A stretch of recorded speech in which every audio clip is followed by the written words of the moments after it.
Okay, we'll resume the meeting, and we'll just continue in the agenda as listed. So we've got DC 268, which is the Wharf Street upgrade, and following that we go to the Downtown Tauranga Activate Spaces initiative. And once we're getting near I suggest that once we get onto the debate part of Wharf Street, can someone notify Main Street? Is anybody teed up to do that? All right. Okay, so you'll tell the rest to come down, yeah. It won't be just yet. So, okay, so Wharf Street upgrade, DC 268. Thank you, Doug. Thank you, Your Worship. Just going to pour a glass of water because I was about to do that. It's amazing how no one drinks these before the afternoon of the day. I never understand that. Anyway. Anyway, so as per my usual approach, I've got a presentation to start with.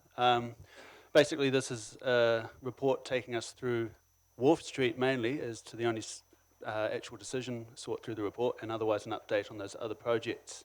Just want to say straight off that Wharf Street, today's not, I'm not going to go into much detail to the history of the project, the objectives of the project, the consultation we've done, or the detail of the design itself. But in this presentation, I am going to forensically go into the costs, because we're at a decision point of whether to go forward with this project or not, and today is all about understanding the costs that would entail, but also the movement there has been to the cost estimate since the last meeting, and also the movement in the allocations in terms of which activity area the project will be funded from. I am ably supported in that capacity by Paul Davidson, and I haven't brought my calculator, so if anything gets really curly, I'm definitely going to pass over to Paul. So I'll just give you a forewarning of that. So I'm going to reverse the order here in terms of putting Wharf Street at the end, in terms of the presentation. I want to finish on what we're actually going to have substantive discussions about. Everything else is really an update on the Public Spaces program at the moment.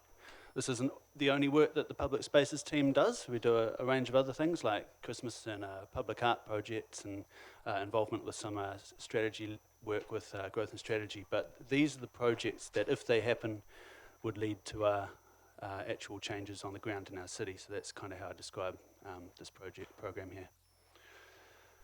So Elizabeth Street, just really quickly, there's the concept. Those were the resolutions from the 6th of August PSOC. Staff were to arrange a workshop with key stakeholders and elected members with the design consultant to go over the concept, draft program works, updated costs and funding options as much as that information was available. There's the workshop at the beautiful new University of Waikato campus in Tauranga here. Right. So there, that was done. Otherwise, the resolutions were to commence design to the extent necessary to inform potential scope and staging options and support delivery of this project in collaboration with the Farmers redevelopment, which we know at the moment is on schedule for Easter 2021 opening. And would report on that progress to December 2019 to the new council.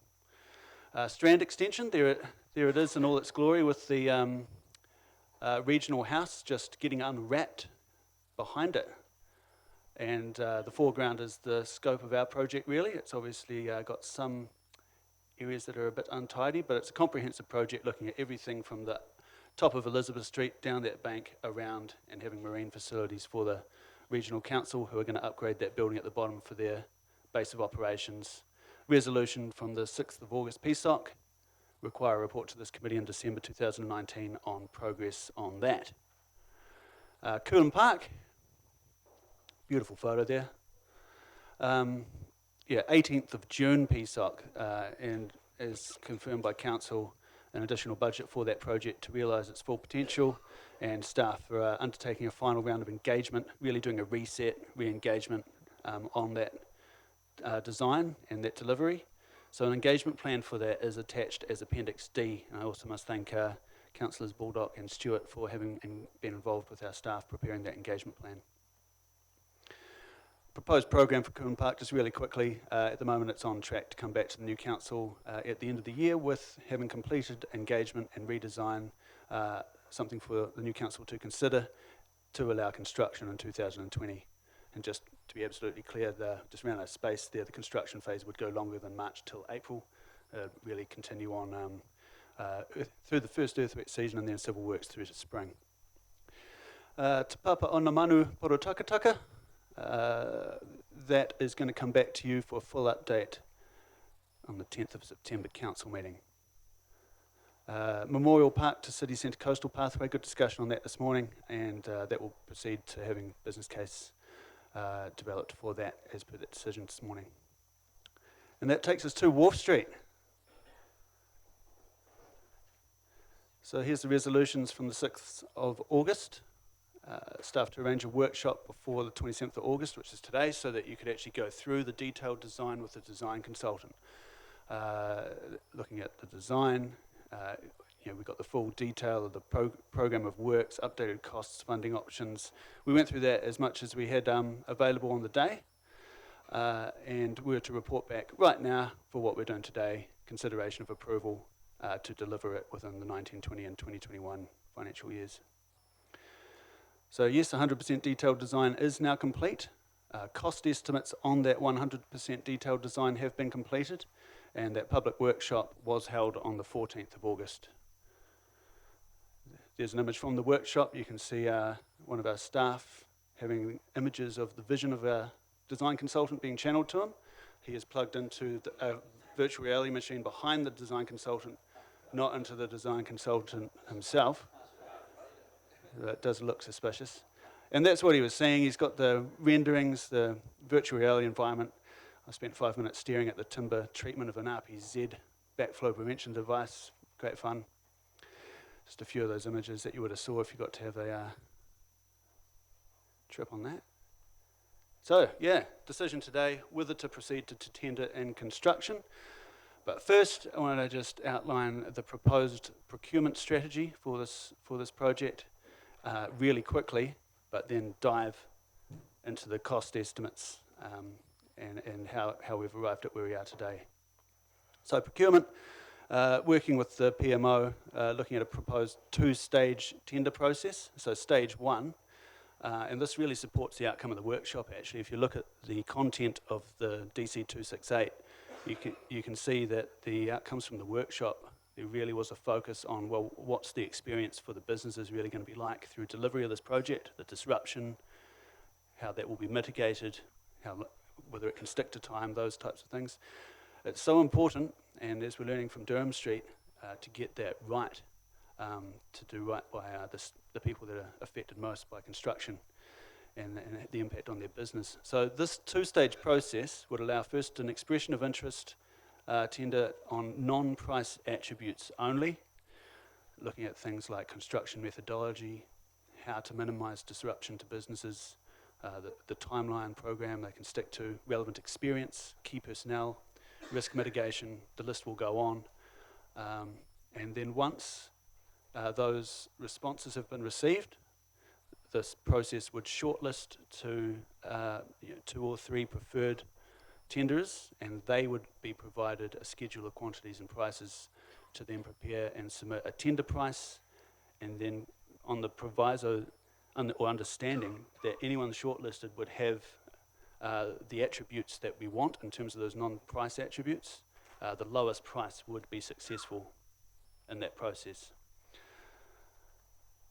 So that's the procurement proposal to deal with the particular characteristics of this type of project and particularly manage disruption well and delivery in the time frame. So now I'm going to move to cost estimates. So the total project cost estimate reported today is 5.56 million. Now this is an increase of 644k from the estimated total project budget that was reported at the 6th of August. That was based on a 90% design. The lighting system is the biggest single increase, biggest movement in those cost estimates. It's gone up about 260k. And there's reallocation of some elements to the City Centre Investment Fund from other funding sources, and most significantly the lighting system, which at its revised estimate is over $1 million just itself. But that's not enough detail to explain how we got to where we are, so I'm just going to, if you indulge me for 5 minutes, go through how this has evolved. So first of all, here is the table from the 6th of August PSOC. Those estimates were based on a 90% detailed design cost estimate. So yeah, basically we ran full QS analysis of the 90% detailed design cost estimate so we could bring you an up-to-date figure at that meeting, recalling that the last time I think you had a cost estimate was at concept design, which was at 2.8 million. So that gave us that figure there and that breakdown across the activity areas.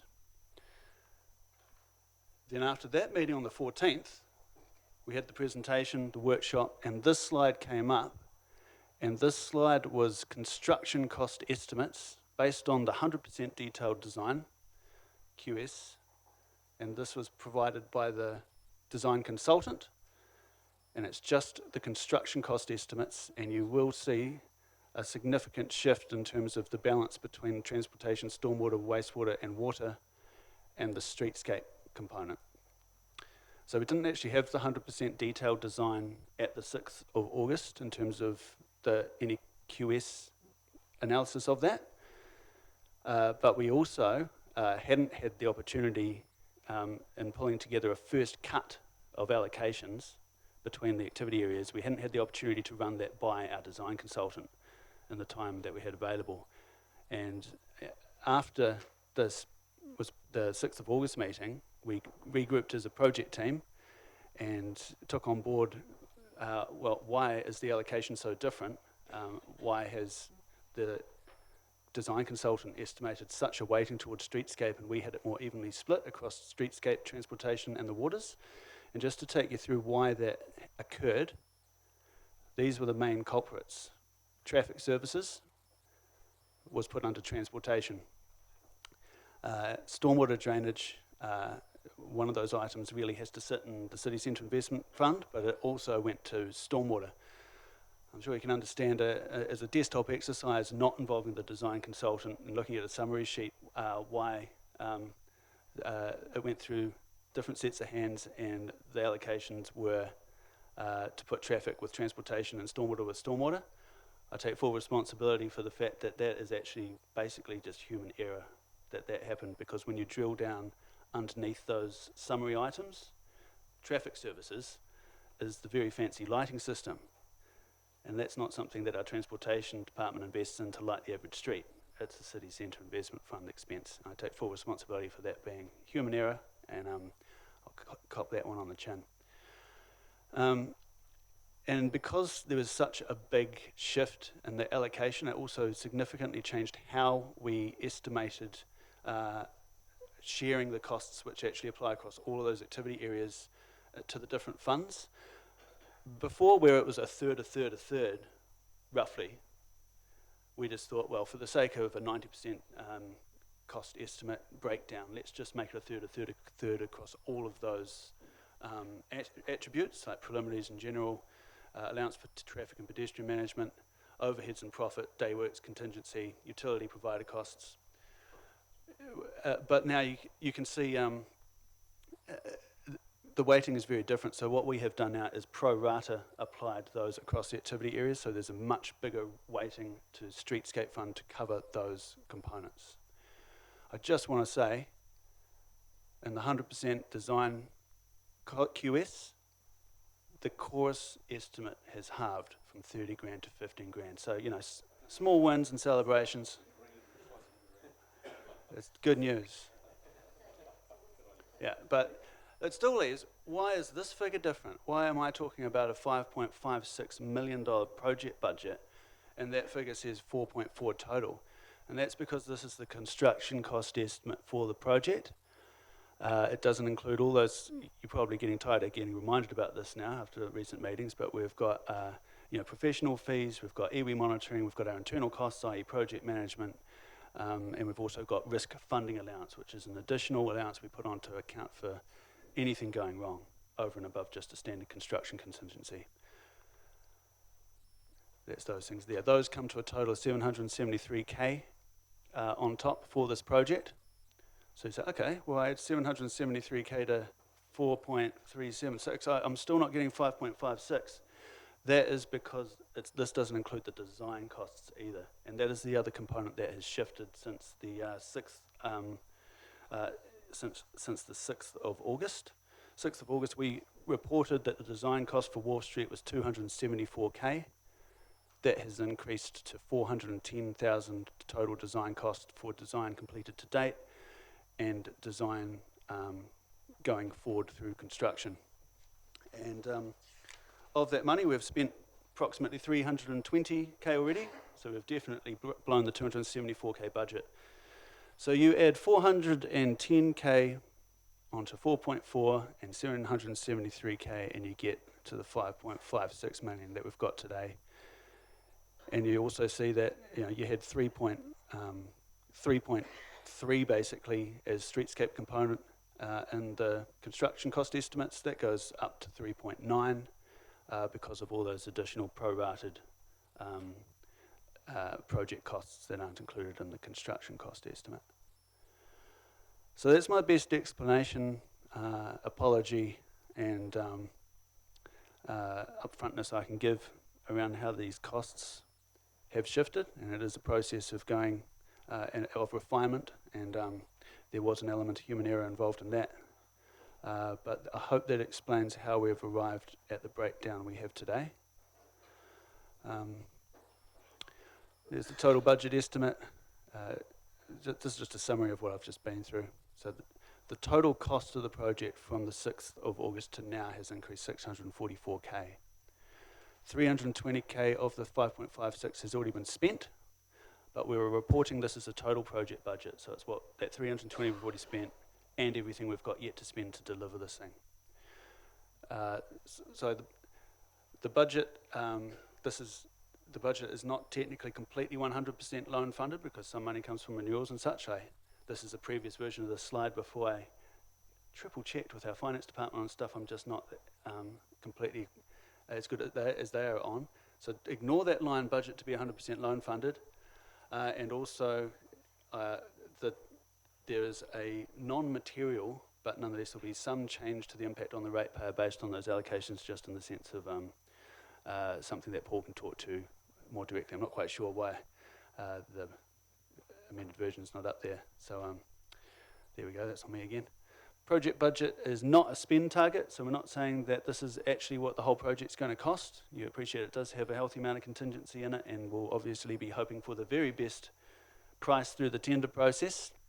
And so this isn't saying the final result, it's saying the budget we need to not come back to you like we did for Durham Street and say there's been an overspend, can we have some more money?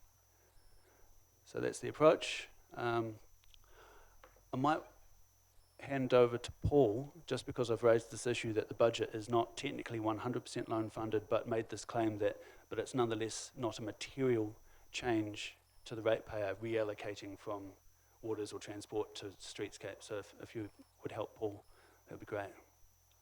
Just to clarify what that means, like the project, obviously, from a financing perspective, it is a loan-funded project. The funding source for that project is spread over a number of activities, including, and what that comment is referring to is that the bulk of the activities at present under the funding policy are general rate funded activities, with the exception of the water activity. So, as a whole, the money's at present is the bulk of it is still coming from ratepayer in terms of that funding mix. Now time for questions. Just could you go back to slide 1, and then I'll go to Councillor Stewart and was it Mason? Yeah.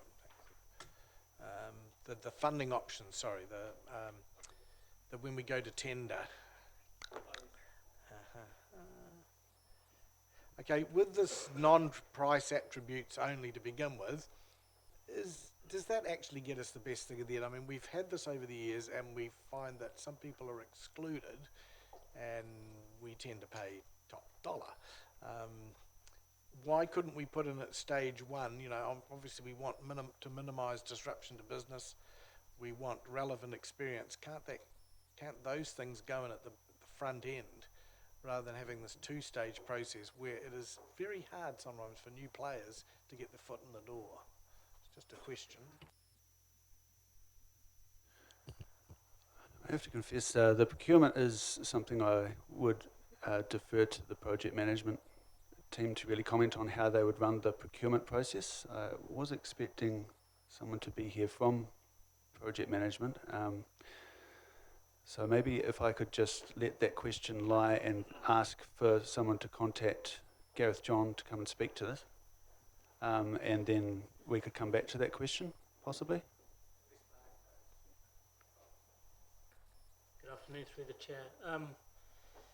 Doug's right that the project management office will be able to provide more detail. However, a two-stage process is fairly standard under New Zealand Standard 3910 for local government procurement. So we would normally do a registration of interest or expression of interest and agree during that process what the non-price attributes are, and then eliminate. You might get 23 groups or contractors submitting, or 5, and then you go through an evaluation process and then work out the shortlist and then ask them to go to the next stage. And it's fairly standard and it does work, and of course there is discussion about its, as you just raised your opinion on its success. Thank you, through the chair. Where does the money go to from the LTOs? So I may defer to Paul just to describe how that relates to funding. But when the LTO regime is put in place, the money comes to council, and I'll just defer to Paul how that has a relationship to the funding of this project. Through the chair, the LTOs effectively come through the property activity, and then that's distributed to the asset owning activity effectively. So in effect, it's an offset against the rates that's used to fund that total activity balance. Thank you. And just a second question, if I may. It's all right, it's gone. No, I'll just come back to it. Doug, to what extent are these costings been peer reviewed?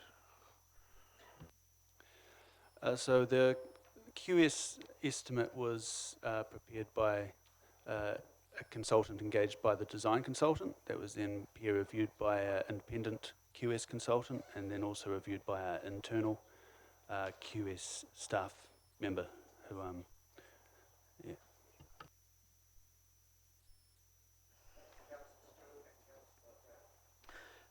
Just on the minimising disruption to business. So if a tenderer comes in and says, yeah, I can really minimise the disruption, I can do all night, work night shift with everything as much as possible, but it'll add this cost. How do you then deal with that when you come then to a price tender? Maybe someone else needs to answer this, but yeah, I'm told that Gareth John will be here in 2 minutes to revisit Greg's question. Hold that question, that'd be great. So I had another one on the contingency. Originally in that price of 4916, there was a contingency amount. It was up there on the slide, I think. Could you just find it? Because I think it equates to, where was it? Yeah, there. Risk funding was 387. So that's a 7% contingency of the 4916, if my math is correct. Otherwise, I'll have to ask Paul to help me also. And now our contingency is 15. So there's an increase in that risk, that contingency pricing, in the final figures. Is that correct? Am I reading that right? So in both cases, there's a 15% contingency built into the construction cost estimates, and then we have put an additional 10% risk funding allowance on top of that.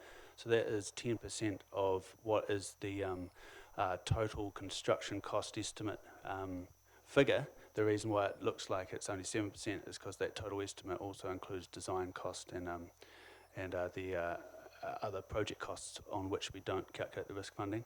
So yeah, it's and then also to just to further clarify, because I think you might be wondering that as well, the way that it's reported on the table in the report that you have in front of you today, that risk funding allowance and those internal costs is prorated through the activity areas. It's not reported separately, so you'll notice that's a different way that it's reported in this report compared to the last.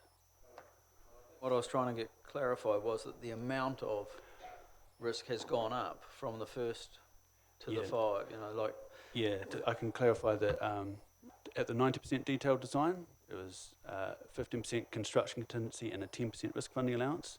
Those exact same proportions applied to the final design figure you've got here with the same methodology. Thank you. Through the chair. First of all, thank you for the nice, clear, easy to read information in our agenda. It's really good. My question is, since our last meeting, have there been any further conversations regarding the LTOs with the people in Wharf Street? Since our last meeting, yes, we had a meeting with the stakeholders prior to the workshop on the 14th and had a long discussion about the LTOs and how we would potentially move forward in terms of managing not just what the cost, what price people would agree to pay for an LTO, but all the other parameters that are involved, like agreement around street furniture within the LTOs, when they would be applied, all those types of things. And then at the workshop on the 14th of August, there was some brief discussion on the LTOs and the potential for a memorandum of understanding to preempt a final kind of negotiated agreement. It's very clear that it's a long process to go through to establish the LTO regime for Wharf Street. It has to have a first change to the bylaw to allow it to even happen. And then obviously we're working through whether those LTOs are in relation to an upgrade or whether they're just in relation to the existing situation on the street there. If it is in relation to an upgrade, yeah, there are a lot more parameters we'd probably seek to put in place about how the spaces were used to make sure that the design achieved the outcomes that we wanted. We don't want people using LTOs in a way which compromises the design outcome. But that is something that would take several months to work through with the stakeholders to make sure that in terms of a memorandum of understanding, it's something everyone can agree to. We reached a point where we realised if you're going to do that, you don't do a quick half job, you do it properly so that it actually holds weight at the end of the game, because it's not a legally binding document anyway to do an MOU. So that's where we are at with the LTOs. Further question to that then, because I did seek that as some sort of certainty, what's the guarantee that council's not going to spend all this money and then have people say, oh, I'm sorry, we can't afford 10,000, 20,000 a year, and we've just wasted it. So I do need to know. I thought that was going to be part of the workshop, and it hasn't been. Yeah, the only response I can give is that people have indicated that they know LTOs are coming, as you heard at the workshop, and give their undertaking that sounds perfectly fair and reasonable. In terms of working up an MOU that's worth the paper it's printed on, it is going to take longer than what we could bring here, and it's probably something where you can only start working through in good faith with people when you know the context of whether you're talking about an upcoming upgrade or not. Thank you. In terms of if the budget was to run out, which we hope it won't, but if the budget was to run out and value engineering was required, what process would that exercise go through? 'Cause I'm very mindful of what happened with Phoenix Park, and when value engineering was required, it was absent of elected members' input. So just wanting to know what process would be undertaken.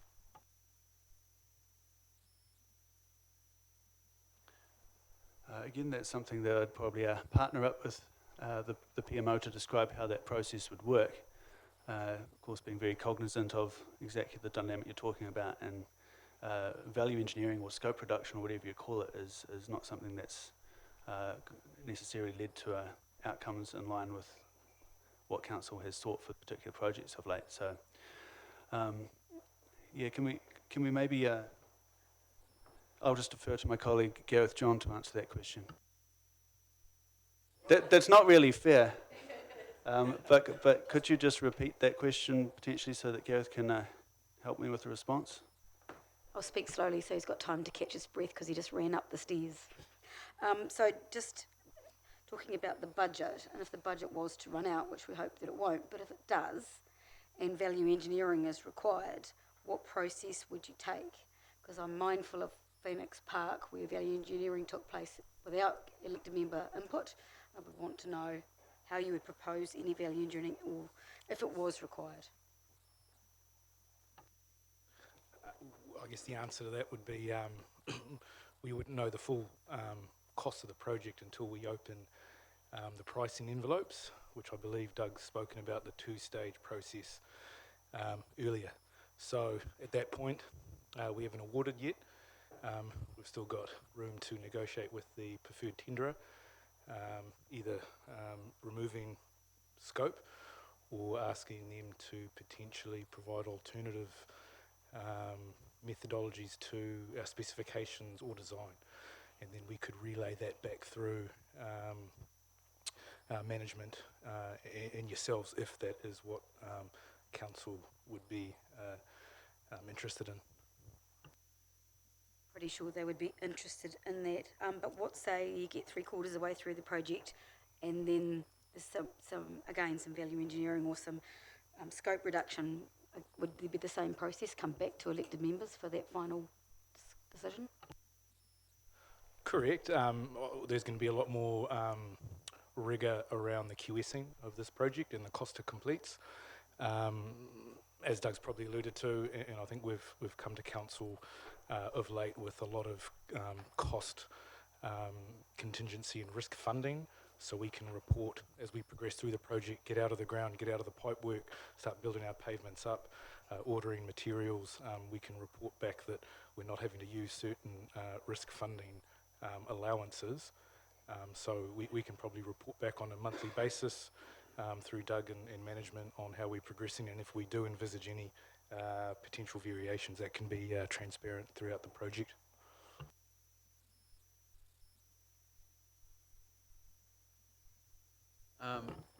Just a couple of questions, and one I'll come back to, which I asked before now that Gareth's here, but just following on from the Mayor's comments about the LTOs, I sort of assumed from reading what was in the report that it may not have been possible to actually get people to sign on the dotted line until we've actually done a bylaw change to make it possible to have an LTO. Otherwise we are, or is it possible for people to sign subject to the bylaw being put in place? Because Yeah, it is possible. We have had a MOU document drafted by the legal team, so it sits there ready. The point, in terms of the time that we've had and the discussions we've had and realising the information we need to fully inform that process, it hasn't been possible to have an MOU signed on the dotted line. It's just the time that it will take to work through those conversations with the stakeholders. We've canvassed the type of issues that would need to be covered, but we'd also want to make sure we have valuation data.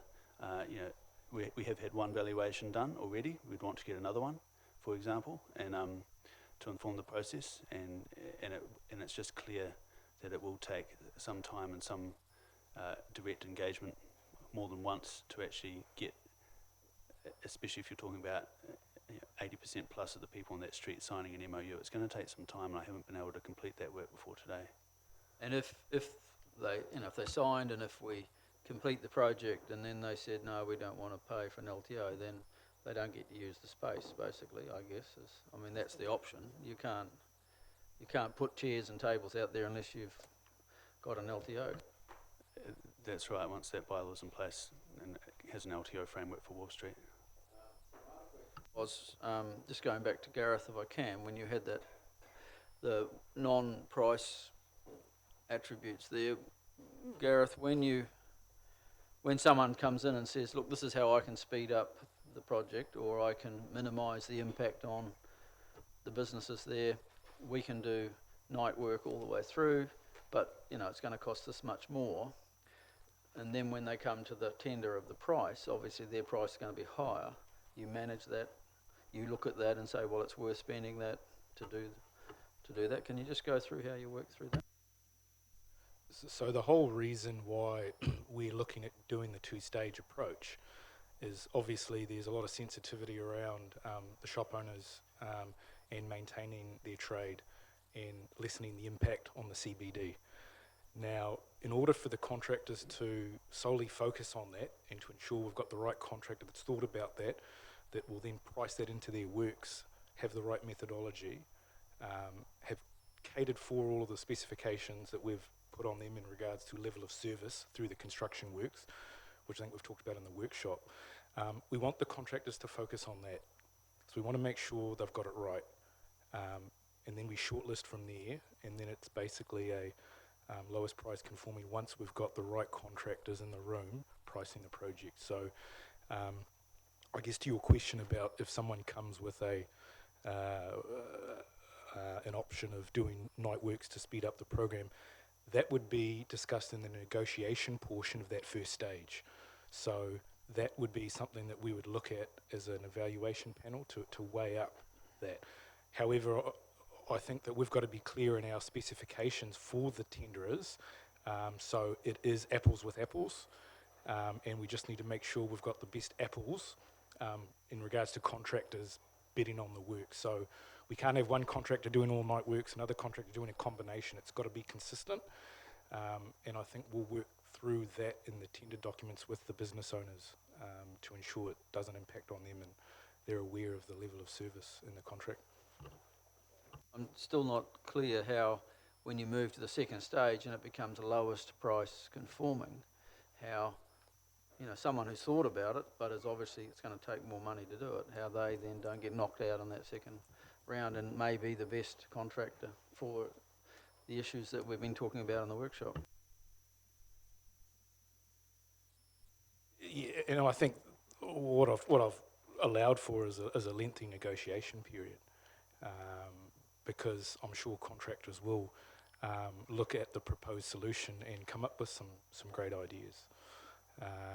But I think that will be worked through in that first stage of all the non-price scores. And just a Nick quick, wants to comment on that. Did you have anything? Well, with regards to the, we can look at a number of options with regards to the disturbance to businesses and how you evaluate that. When we go through that first process, like we're hearing, it's a matter of comparing, making sure that that everyone understands the rules of the game and that we have a level playing field. Otherwise, we would have to go for a different procurement option, for instance, a weighted attribute kind of process where you put a value against each of those attributes.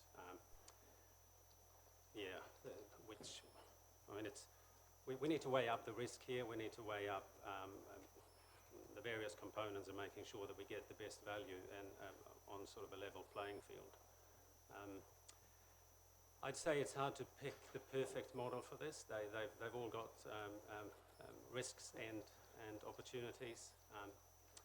A weighted attribute evaluation could work. What we wouldn't get then is necessarily that sort of price tension that we are looking for with this two-stage process. We also talked about, can we put the attributes up there that we're looking at in the first round? So we also talked about the relevant experience, and I'd like to go back to that comment as well, if I may. It's not an obligation to look at that. It's our right to look at that, and of course that is another one of those risk mitigating factors that we want to make sure that we get someone to do the job that is familiar with it and know what they're doing. And I would argue that you'd be a brave person to get someone to do this work without having done anything similar, that we could evaluate that relevant experience in the mix. They're the only two comments I would like to make to that. Thank you. Councillor Malloy. Yeah, Doug, tell me, Doug, how are we weighing and then applying the real cost to the businesses on Wharf Street? And I'll expand on that a wee bit. If you look at the real cost to the businesses in the general CBD at the moment, around the cost of this construction, which is going to be great, but it's going to be 3, 5, 8 years before they really see the benefit, and some of them really won't be there to see the benefit. So how do we weigh the real cost to the businesses in these sorts of developments, and do we or do we apply it? in any way? Yes, Chair. Councillor Malloy described the pain or the disruption that businesses go through projects like this as itself an investment in the outcome we're trying to achieve. And when it was reflected to me afterwards by people that is the dynamic that they feel that's signing up to in terms of the business owners there, and it's a real challenge, and a daunting challenge. The idea of if things aren't finished and complete by November of the year that these works occur, it is going to be seriously difficult. So, how do we weigh it up? Well, first and foremost, it's recognising what that cost is and trying to mitigate it as much as possible, and that comes through, I think, working through the procurement process and the construction methodology, and any ways to mitigate the impact during the construction phase as we get the right contractor on board and the right ways of mitigating it. I mean, whether that involves also in terms of how we deal with our city centre response plan kind of initiatives, whether there's communication or working together, or even resourcing for marketing and such, or activations to help mitigate that impact on the businesses. I mean, all we can do is recognise that it's a very significant cost or investment that these businesses would make if this project goes ahead, and as a good partner, try and mitigate that as much as possible. In a longer game, there's those considerations as to what's fair and reasonable in terms of when LTOs come online, is it day one after construction's finished, all those types of things. Those have been raised as other matters that council could choose to recognise that investment to some extent. Those are probably the main ones that have come up so far. Just so long as, I think we have to recognise that contribution, because it is very, very real, and I would recommend that we certainly strongly try and understand that and compensate for it in some way if we can. Thank you. Well, can I turn that around as next question, turn it around the other way? Where's the recognition for the ratepayers dipping into their pockets for $5.5 million? I mean, if nobody wants this thing, we shouldn't be doing it. And if it's all too difficult, we shouldn't be doing it. So can you perhaps speak to the other side of that? Yes, absolutely. Yeah, I mean, there's three key levels to it, and I might defer to Paul after I give a quick answer. There's the return to the businesses on the street, the changed environment and potentially benefits in the medium to long term that they experience. Then there's the benefits to the CBD. This is a streetscape, public realm, city centre destination attractor type project. The money is predominantly to be invested in that kind of outcome, and that benefits the wider CBD and the operators in the CBD. Then there's, of course, the city-wide benefits of building up the attraction and the role of our CBD and the offering of the CBD to everyone in the city and even visitors. So obviously there's several different lenses as to where the benefits of the project fall. They don't just fall to the businesses, they fall at many tiers. And then you can try and translate that to, well, in a user pays or a funding perspective, how is that investment and that return reflected in where those costs fall? The point I'm making is that there's several tiers to where that level of benefit are generated. I'll hand over to Paul just as to whether he wants to comment on how that is reflected and how we fund it. Through the chair, I can't really add much to Doug's response, except at the moment that the funding perspective, it is general rate funded at present, with the exception of anything that could be changed through the LTO process. Doug, I know that you don't have a detailed project plan yet, but is the general intention not for no restaurants to be closed at all at any point? So in other words, might be like I guess that's the question. Yes. I do cast my mind back to when we did the Strand. And there was a horrible green carpet put all over the mud and everything, and actually they did manage to get access to all the restaurants along there doing it. It wasn't perfect, but it was accessible. Councillor Robson. Yeah, thanks, Doug. Doug, just going back a little bit to the report, paragraph 21, second sentence. This is mostly attributable to the catenary lighting system increasing in cost in the final QS estimate, comma, and. My understanding of when you spoke to us is the increase in cost for the catenary lighting system was 260,000, is that correct? So the shift from what we originally saw at 1.3 to now 3.87, and you explained a lot of it, but it would be fair to say that the increase in the cost of the catenary lighting system played a very small part in that total cost. Would that be a fair statement? No, I can just make that distinction. Where I refer in paragraph 21 to there has been a significant adjustment to the breakdown, that's talking about where the allocations across activity areas are going. Yeah. So whilst the catenary lighting system increased by 260k in the 90% to 100% estimates, the total cost of that catenary lighting system is over $1 million. In fact, it's 1,025,000, and It's the move. and so all of that 1,025,000 went from transportation to streetscapes, along with the pro rata now additional costs associated with that 1 million. So it is the I most understand. significant shift. As I say, I'm just reading the paragraph. There's been a significant adjustment. That's true, there has been. But that second sentence, I believe, suggests that the cost increase to the catenary lighting system is the prime driver, and that's not what I took from your explanation. If I can have a supplementary question.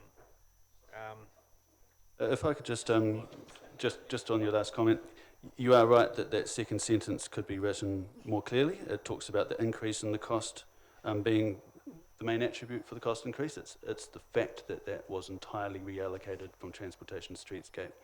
Absolutely. Yeah. There seems to be a lot of discussion, and certainly in the discussion when we saw the original breakdown, there was a lot of discussion around the LTO and how it might fund, and I do believe that played a part in moving to where we are now. The LTO seems to be a subject of some risk, and I've heard people suggest that if someone doesn't want to participate or sign up for the LTO, then they wouldn't get to use the space. But of course, I can't really see someone sort of accepting that situation, and council would be decidedly uncomfortable with that. Is there another option, and that is to effectively target rate this improvement for that street? Is that being considered? Could it be considered? Has it been considered, and is there a fatal flaw? Through the chair, if I just answer that question. We did go through the conversation around a city centre targeted rate through the long-term planning process, which didn't go forward at that point in time. Obviously, those options are available in the future. We don't have that option at this point in time, and would need to go through a consultation process to actually have that conversation with the community. But it is a viable possibility. That's what I'm checking. It's something that we could do, because it seems to de-risk the LTO situation completely. Through the chair, there are options, yes.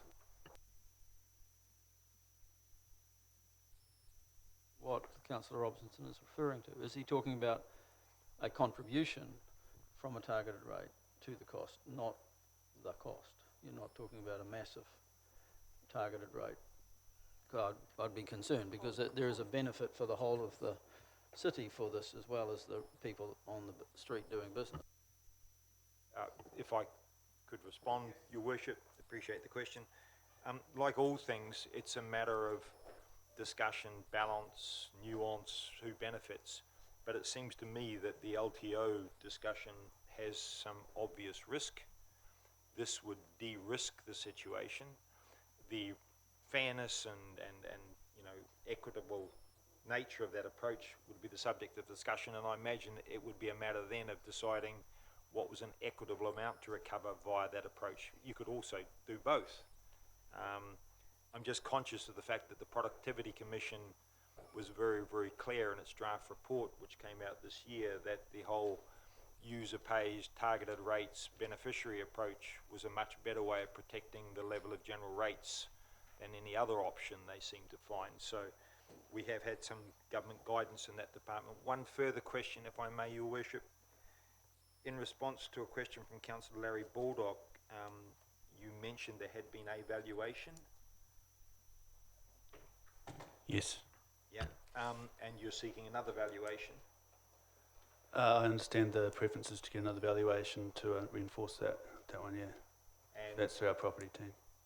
the reason you're questioning the first valuation, you feel it's too high, too low, too big a risk to rely on one valuation? I wouldn't want to comment on behalf of the staff who gave me that advice to look at another valuation. I just heard that was the intent before moving to another discussion on price. If the staff that gave the advice, could they provide some comment? Are they not available? They're not in the room. I can ask if they can be available.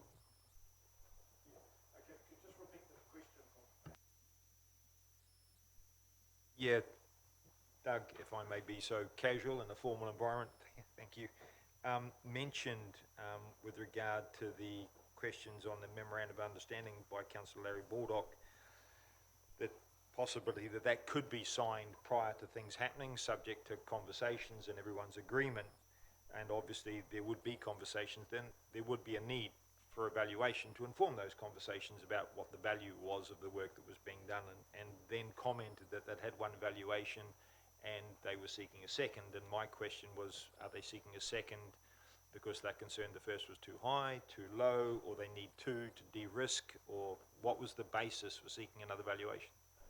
Through the chair, it is just really confirmation in terms of the first valuation, and I think to recognise that the value of current LTOs are significantly less than what would be the ongoing operating cost of this project. And it was really to look to see whether there are any opportunity in terms of actually, the value that's generated through that, just to confirm what the first value had said. So it was no more than that. Supplementary question. Following on, you've raised the issue of OPEX, and I thank the staff for, in the report, providing some OPEX figures. Often we have these project discussions with no reference to OPEX. The operating costs from 2021-2022, that's all costs covered in there, including, all the depreciation, risk, maintenance, repairs, everything's in there? Yes, and interest cost on the streetscape component. Thank you.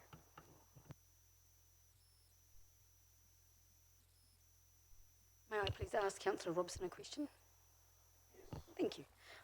So with what you're talking about with the targeted rate, it's my understanding, I might be wrong, when Downtown Tauranga did the initial Wolf Street project, that not all the businesses contributed, yet they all benefited. So if we're implementing a targeted rate, it would be fair to everybody. So would you be envisaging a targeted rate that was equivalent to an LTO revenue, but applied compulsory across all of the businesses or landlords, in this case, in the street? Yeah, I mean, it's difficult, but the principle is that I'm looking at is that an LTO with a voluntary participation has significant financial risk through non-participation, and for us, significant political risk. And funnily enough, our significance policy actually doesn't address reputational political risk very well. It just doesn't seem to be recognised, and I speak as the chair, obviously, of the Finance Audit and Risk Committee. It does seem to me we can de-risk that situation by going through the targeted rate approach. Now, there are, again, nuanced issues around that. If someone's there who's not likely to benefit, like a jeweller shop on the second floor, you do have an issue there. But there are ways of approaching that. We have, obviously, the building plans of everything. We know what spaces are being used for what. So it could be highly targeted, basically, around building usage. It could be reviewable on an annual basis. But it would certainly de-risk the project from the council's perspective, and in fact we de-risk it from a financial and political perspective. So the level would be subject, if you like, to the same constraints of reasonableness and equity that an LTO discussion would be. But it just avoids someone freeloading, or more than someone freeloading on the situation, and effectively us winding up being pushed into a situation of reducing the LTOs because we're facing a sunk cost argument. If we got to get something back, and even if it's only $1 per chair, that's better than nothing. So this is a financial decision. It's a business decision. You know, we're in a space here of operating in a business environment, so I'm just applying the usual things that I bring to my history in business.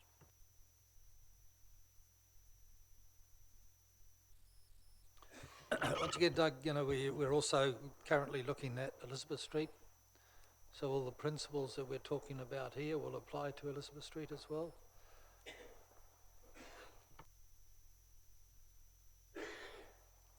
Could I just clarify the principle that we've talked a lot here today about cost estimation and procurement and how we deliver a project? Are you talking about those principles?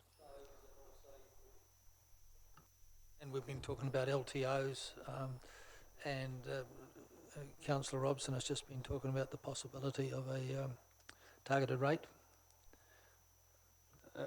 Yes, those matters would be relevant to Elizabeth Street to some extent. I mean, we have a somewhat of a unique street here with Wharf Street being both sides currently hospitality type businesses that tend to use LTO type space. You know, the street with kind of that level of concentration of that is the Strand for, you know, a single side kind of carriageway. So Elizabeth Street's a different context in its current form, but in terms of whether people wanted to use an Elizabeth Street in its upgraded or current form for you know, that type of activity, the upcoming review of the LTO bylaw, the bylaw related to LTOs could provide for that.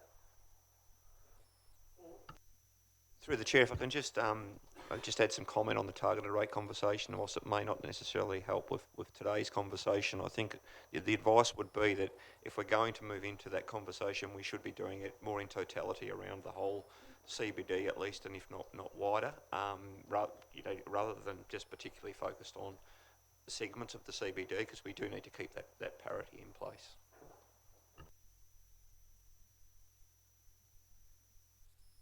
While I, you know, appreciate contributions by staff, I believe the decision around targeted rates, you know, that would be a political decision about how far you spread it and why, and I come back to the recommendations of the Productivity Commission, which I'm sure Mr. Davidson's well aware of. So I think we've got to be careful here that the advice stays neutral.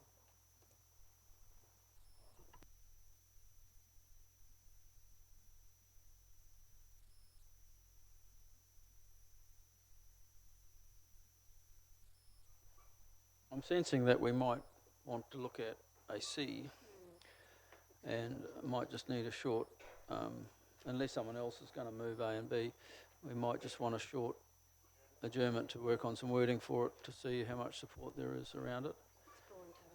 We'll have a 10-minute adjournment.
Councillor Baldock.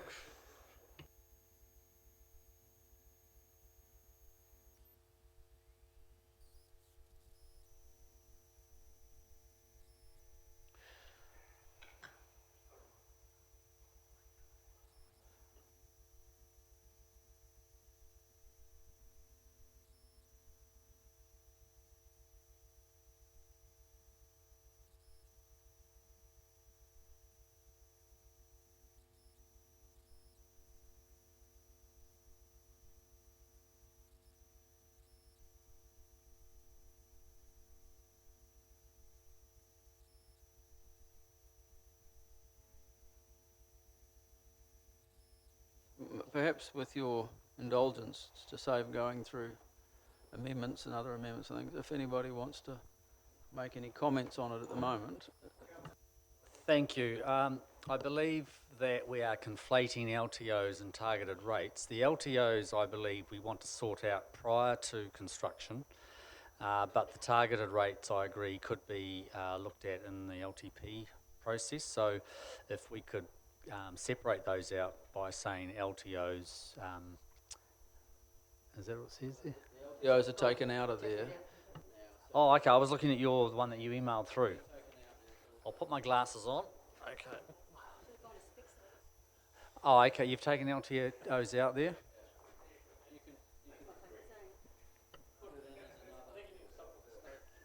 So, because at the moment, Councillor Clout, if the question of the LTO is not sorted out before we're going to, we're moving to go ahead without the LTO being considered, unless you were going to change that or include that somehow. Yeah, if that was your concern. I believe it was your concern, Your Worship, Yes, it was, and shared but by most of us. But you brought it up. Yeah, but I mean, I share that concern. Whether or not because we don't know the extent to which the LTOs will be taken up, so it's quite difficult to determine within a resolution to what extent we want that. Councillor Baldock. So, look, we could add another little bit that said, continue with the discussions regarding LTOs, which is already in the report, MOU being underway. Then you've got C as a backstop, or it might become D, whereby if that falls over, doesn't get where you want, you've got the targeted rate option in the LTP, or you've got both. You know, it's I'm quite to the chair, through the chair. I'm quite comfortable that the LTOs are addressed within the report and therefore in the minutes as well. I assume. So thank you. That'll be fine. I think Councillor Baldock should move it because he was the crafter of the original amendment. I'll second it. Councillor Baldock I'll and second it. seconded by Councillor. Can we have more questions? Okay, you can ask a question, but we do have to get to the debate at some stage. I'm quite happy with the LTOs, and you know, that's a natural extension of the use of the street. But with regard to targeted rate, you know, doing up the streets around our city is sort of a natural process, and this won't be the only one. And we're going to have targeted rates across them all, and if that's the case, then that's fine. But this shouldn't be isolated to Wharf Street. I'll let Councillor Baldock speak to that in his moving of the motion. best. I'll just speak to it and then we can debate it, Yeah. if that's okay. Councillor Baldock. So, look, I believe in the Wharf Street project. I think it's got the support of the businesses in Wharf Street. It is already part of what's been anticipated as our investment, and it's not always just an expense, it's our investment in the ultimate transformation of our CBD. And it benefits more than just the businesses on the street. The general public coming into the city enjoy it, and that helps other businesses that aren't in Wharf Street too, because they're in town and they go elsewhere. The issue of funding it and sharing the cost and so on, I think is addressed here. LTOs are in the report and they'll be discussed as an option. The Wharf Strand, we have LTOs, we extend it potentially to Wharf Street as well. But remember, in the last LTP, we were going to put a 20% cost of the whole streets, or the whole city centre budget, 20 million I think it was going to be a target rate on all the businesses, and the feedback we got very clearly was it's the wrong time for that. and it may still be slightly the wrong time at the next LTP, depending on how businesses are doing in the city centre. Because, as Councillor Malloy reminds us frequently, this is a transformational project, incrementally, year by year, and at some point we're going to have something fantastic here. And at that point, it is right to impose some of the cost of that on businesses that are then doing much better because of it all. And so it should be, in my opinion, a city centre-wide targeted rate at that point. It'll be a discussion we can engage in the next LTP, whoever is sitting around the table. So I think that's about all I need to say right now, and happy to hear the debate and then see what happens in a right of reply. I mean, the Wharf Street sort of do-up, you might call it, is just a part of the whole regeneration of the CBD. And so, although it is an expense, and I acknowledge that it's more than what we originally expected, and particularly the reallocation to streetscape, it is part of our bulk fund that we've got in the LTP. And so I'm happy to go to this next step and to actually construct it. I appreciate the staff working very hard to minimise disruption particularly to the hospitality traders in Wharf Street. We've learned a lot of lessons from Durham Street, and so I expect those to be carried through on this project. I'm very happy also to consider targeted rates, even if it only covers a portion of the ongoing OPEX.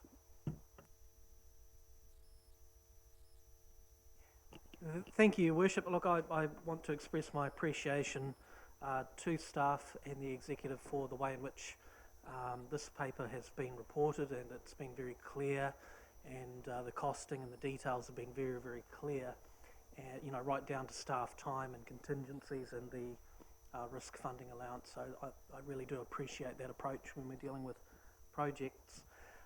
Sort of continuing on from our speeches this morning on the Memorial Park to the Strand walkway, I certainly supported that because I felt that it is a matter of priorities, and I don't think that it's particularly wise to say yes to everything that's put in front of us.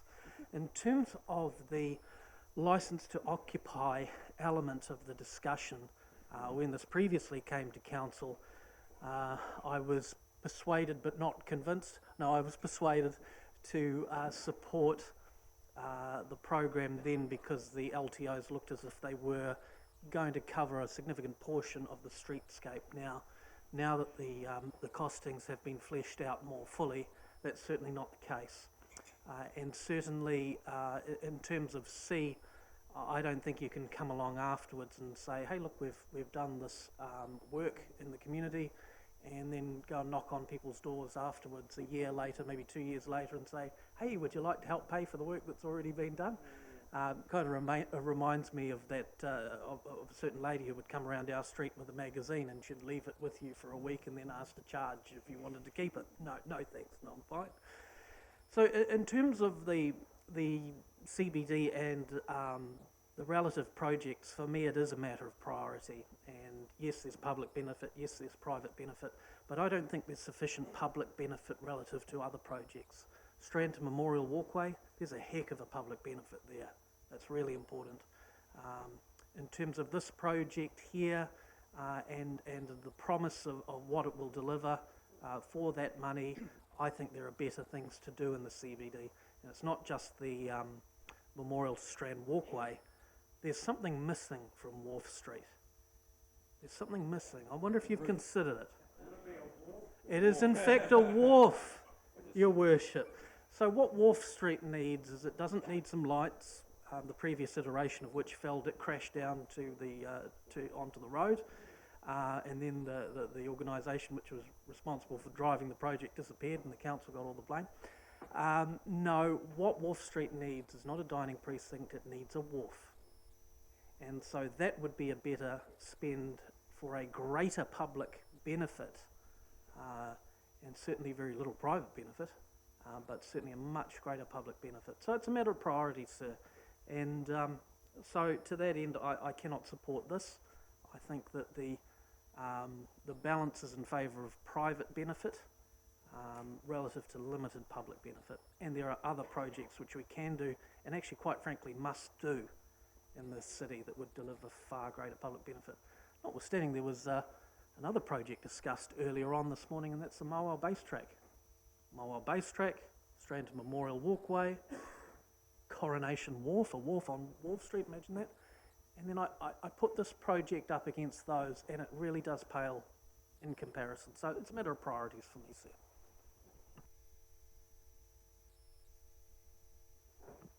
You hit the nail right on the head, Councillor Morris, and basically took my speech.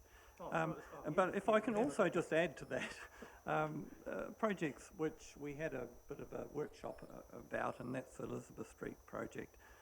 And the feedback I got from my little the mingle I did after the presentations was, very, very low level of support. It was mixed. But it's about that value proposition to the wider community, and this is where I really struggle. There'll be some definite value to those directly affected, and that's the businesses on the street.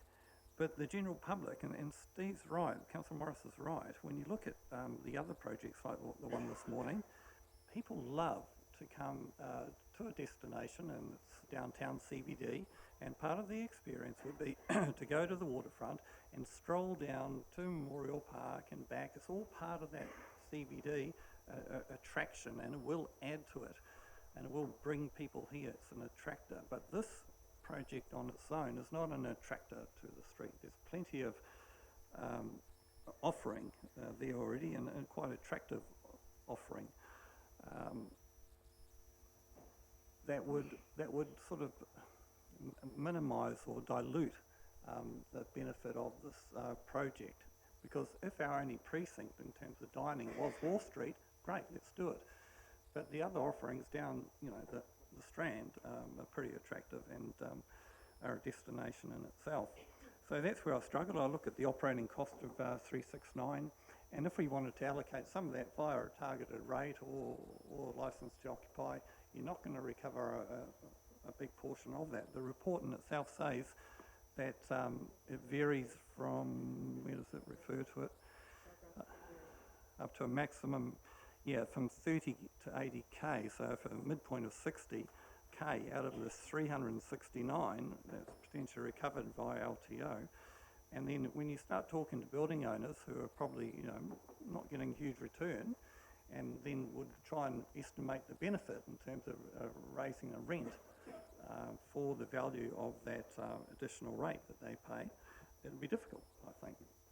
So it's hard to sell in terms of the value proposition in my mind. Thank you. I absolutely support it. We know we need to activate our city centre. We know it's struggling, and we know that it needs some wow factor. And as Peter Kajiyama, who's now visited, I think 3 times, has told us, we need to give people a reason to come, and a reason to come to the city centre. I think we need some wow factor. We need something to complement our investment in the tidal stairs, which is a draw card in itself and an asset. And more than the immediate businesses will benefit from it, because there will be an increase in the foot traffic. I think the LTO is quite risky. I like the idea of a targeted rate. It gives some more security to the revenue for council. That's further discussion to be had around that and how that will play out in the future. But in terms of surprising someone with a targeted rate after the fact, all that comes down to is communication, and good communication, and communication throughout the whole project. We've met some of the owners and the business owners in that street already face to face, which is a great start. And we've got some really good templates for engaging and communicating with our immediate stakeholders. So as long as we keep that conversation open, there'll be no surprises.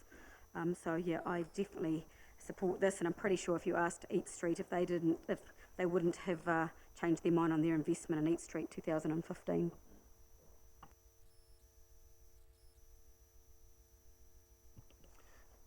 There's 3 major reasons why a city centre will thrive. Attractions, attractions, attractions.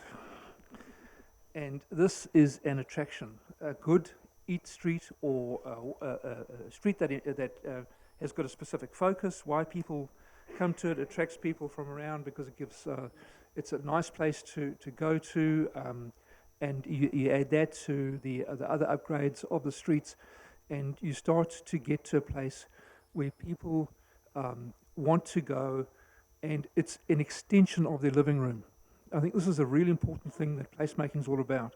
That I think that we're not really, many of us not grasping, is that if to have a thriving city centre, we do have to get to the point where, as we have done in this triennium, we went to Auckland and we got a very good tour of the city centre, and especially they told us about how the the rough breakdown between people living in the city centre and people working in the city centre is roughly equal. But we're far away from that in Tauranga.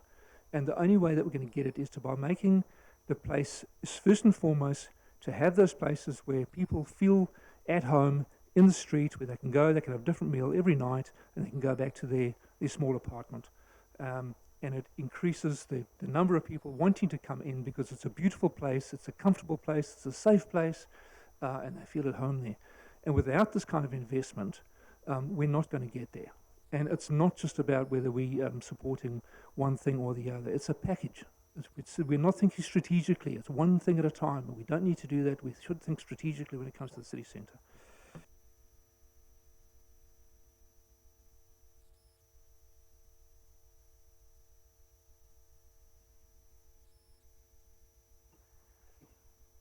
Yeah, it's an interesting balancing act we have here. Not act, it's a serious action to try and weigh up the where the benefits are going in terms of this investment. And we've already had one councillor allude to various projects, but I can think of many others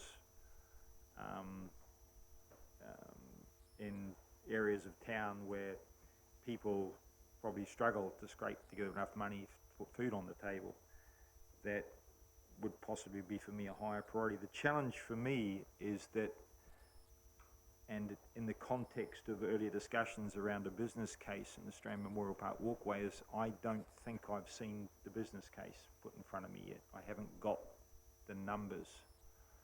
So I'm not comfortable proceeding without having those. I've got some numbers, but not put together in a way that strikes me as being solid enough to make a decision of, you know, a reasonably significant magnitude. You know, this is $5.56 million. In that regard at the moment, and I'm conscious that others are yet to speak and I may change my mind, but at the moment I'm minded to vote against the motion that I see in front of me. But I will give notice that should this fail, I am prepared to move a motion on how we might go forward.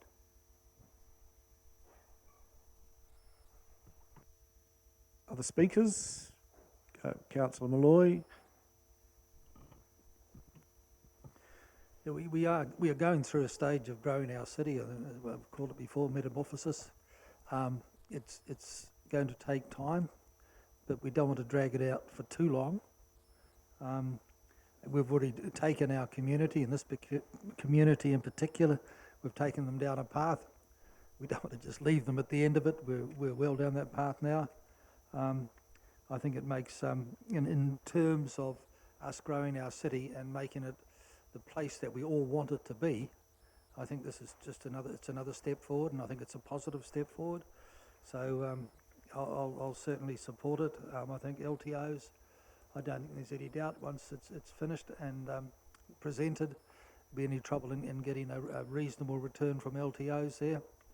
And I'll also remind everybody too that this is an investment by everybody into the city, but it's also an investment for those businesses because they are suffering considerable losses right at the moment, and they will suffer more through the street works. But so they're investing as well. So I will support. Councillor Stewart. Thank you. There's a few things. One of them is the closure of streets, and I think it's bad timing to go ahead and do this, given all the streets that are closed at the moment. I think that helps make a city survive is people being able to move around easily and to also find parking. And I also want to mention what Councillor Morris raised, and that is to have a wharf at the end of Wharf Street would be a great connection to the waterfront. So I think those are the kind of things that would bring people more in, would be to have a wharf. Also, it concerns me, we talk about high quality public space. I believe fit for purpose would be a better way of going about it, especially if you're looking at eventually doing the whole CBD. This would be financially unsustainable to go through the city in this manner. Also, I think it's disappointing there's not more greenery in the plans as well. To me, it's quite sterile, just a lot of concrete. So anyway, I believe the timing's wrong, and also there's no commitment to LTOs, so it's maybe the cart before the horse scenario. Any other speakers? Councillor Granger, do you want to speak or not?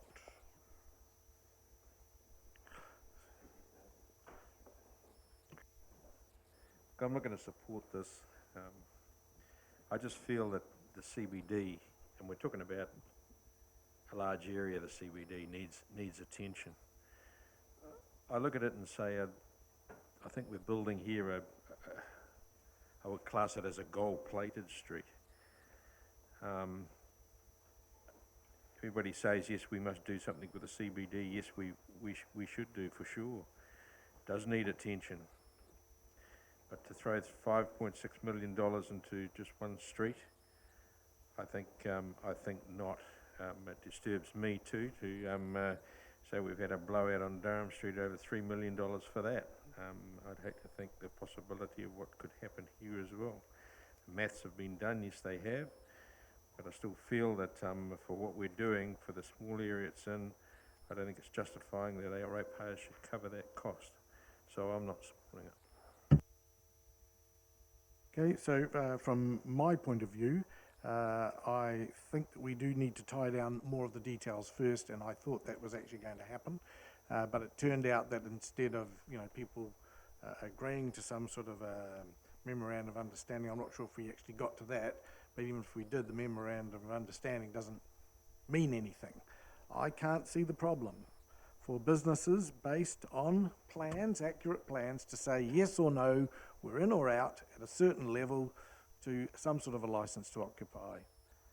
I do see a difference between each street in Rotorua and each street here, in that each street in Rotorua has a big canopy over the top, and that required people that owned the buildings to actually put something in and take that step of faith as well, not just council. So I think that's important. I think you've got to face the facts. There's no point in sugarcoating it. It will cause disruption. And I don't want to then hear complaint because that it was a surprise. It will cause disruption. Is that accepted or not? And it has to be a straight answer. Then the other thing is, I don't want to risk at this stage another Durham Street. We've been pilloried for that, and in some cases it's quite deserved, and in other cases it isn't, because when you do go underground you do find different things. But if you can't accept that there is a chance that stuff will be found underground which will lead to things going on, then once again we shouldn't be doing it. I do like the idea of a way forward, because I think it would be a real pity to can the thing completely. But I think that we need more information, that's for sure, and for whatever reason that hasn't been able to be got at this stage. So I'll see what the outcome of the voters and as to whether anything else eventuates from it. Any other speakers? I'm not sure where we're up to. I'll right of reply then, Councillor. Oh, Councillor Brown, right, Councillor Baldock. This morning we took one small step on the Memorial Park to CBD walkway, but if anyone thinks that that's going to start construction within 5 years, they're dreaming. That is a very long-term project. So to now start hearing people say, oh, well, I'd rather spend money on that, that is well in the future. We cannot be a one-trick pony when we are developing an entire city, and particularly revitalising this CBD. We're the 5th largest city in New Zealand, if I have to remind you, and we must go forward in order to thrive. We cannot just keep stopping all the time. We waste more money on initial designs, initial investigations, and then stopping. We must keep this thing moving forward, in my opinion. A wharf would be wonderful, Councillor Morris, and possible in the next LTP to discuss. But this one is on the table right now and could be completed within 12 months and be part of bringing people into the city. More people living, working and visiting the city is the only answer for the retailers and the hospitality sector here in the city, and they are fully supportive of this project. They are sitting behind us, and they understand what they're going to go through when we construct it. They're not going to make the fuss that has happened in other places where we have not consulted as carefully and as clearly as we could have, and I think we need to have positive projects going forward that show how we can do it. The base track, I don't think you actually voted for it. We haven't even sorted that one out yet, but you cannot just swap money around on these things when all of these things sit upon us to answer and resolve on behalf of the community. I'm not wanting to fund everything, but there are some things that definitely have their time and they're ready to go, and we ought to be supporting them. The values will go up in the city. You want to see a return? You want to see how to get this money back? You've got to invest in the CBD and see the values of the properties in here go up, the rates go up, the share of the commercial rate versus the residential rate changes, so we actually are saving money long term, but of course it doesn't happen overnight. And anybody who thinks that LTOs can fund something like this, overnight, it's just not realistic. They will make a contribution, and perhaps we will go to targeted rates like we were going to last LTP when the time is right, when the community, the business district here can afford to do so, because things are really looking good. A hotel is going up, more apartments are going up. The Farmers apartment complex is 115 odd new ratepayers pouring money into the city. So I hope I might have done enough to persuade my colleague, Councillor Robson, to vote the right way on this and take the step we need in the city to see this project underway. Okay, so I'll put that by show of hands. All in favour, raise your hand. So it's Councillor Malloy and Councillor Clout, Mason and Brown and Baldock, and against is myself, Councillor Stewart, Councillor Granger, Councillor Kurak, Councillor Morris and Councillor Robson. So that is lost, but you did signal an intention to move something to perhaps be able to take another step. I assume that observation as opposed to question was directed towards me, Your Worship, so take the liberty to answer. It really picks up the point that you made in your comment in debate or speech in debate, and I think we need to nail down the numbers, and I think if the numbers get nailed down and the commitment is clear from the business owners, I believe that we can change this 6.5. You seem to be indicating something in that line. I'm in that space. My concern at the moment is that, I'm looking for the commitment here of the pig rather than the chicken to the bacon and eggs. So I'd need to take a couple of minutes to craft. I didn't sort of anticipate needing to do this. But if we can adjourn, I'm happy to craft something if my colleagues are comfortable with that. We'd have an afternoon tea break now for 15 minutes. So. You want me to sacrifice my afternoon tea? Yes. I'm happy to do. I'm happy to do so. So we adjourn till 3 o'clock. But yeah.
And calling the meeting to order again, and there is an alternative motion or additional one up before us, and I believe that Councillor Robson is going to move it.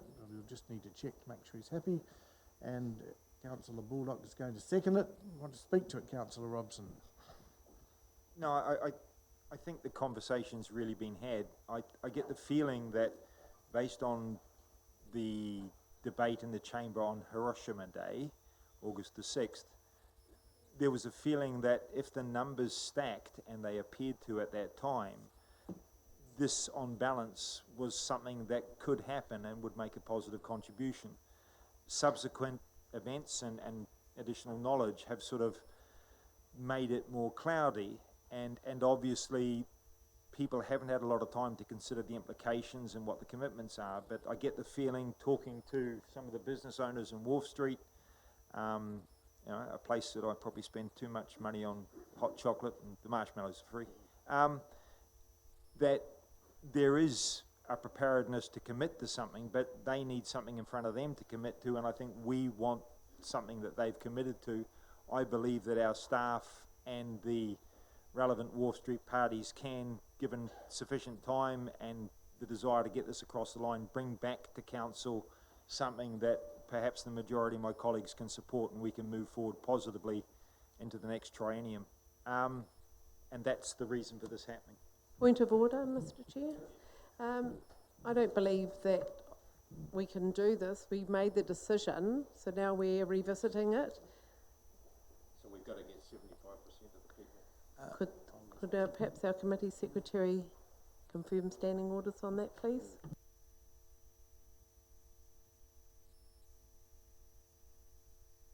Got to just make sure it's not a direct negative, but From memory, it's No, you need according 75% to to standing revisit orders. it, don't you, Mr. Chair?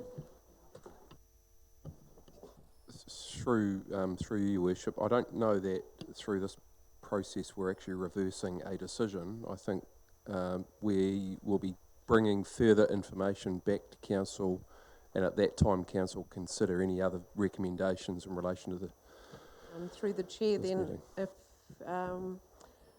I think A and B have already been done above, so maybe it's just C, a new C.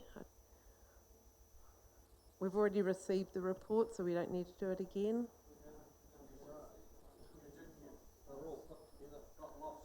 the motion was lost. So, yeah.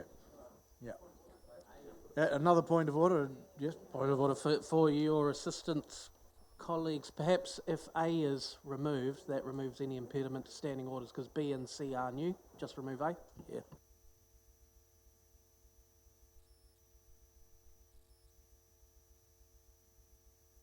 Okay, so back to speaking to it. Okay, Councillor Baldock is seconder. Other speakers?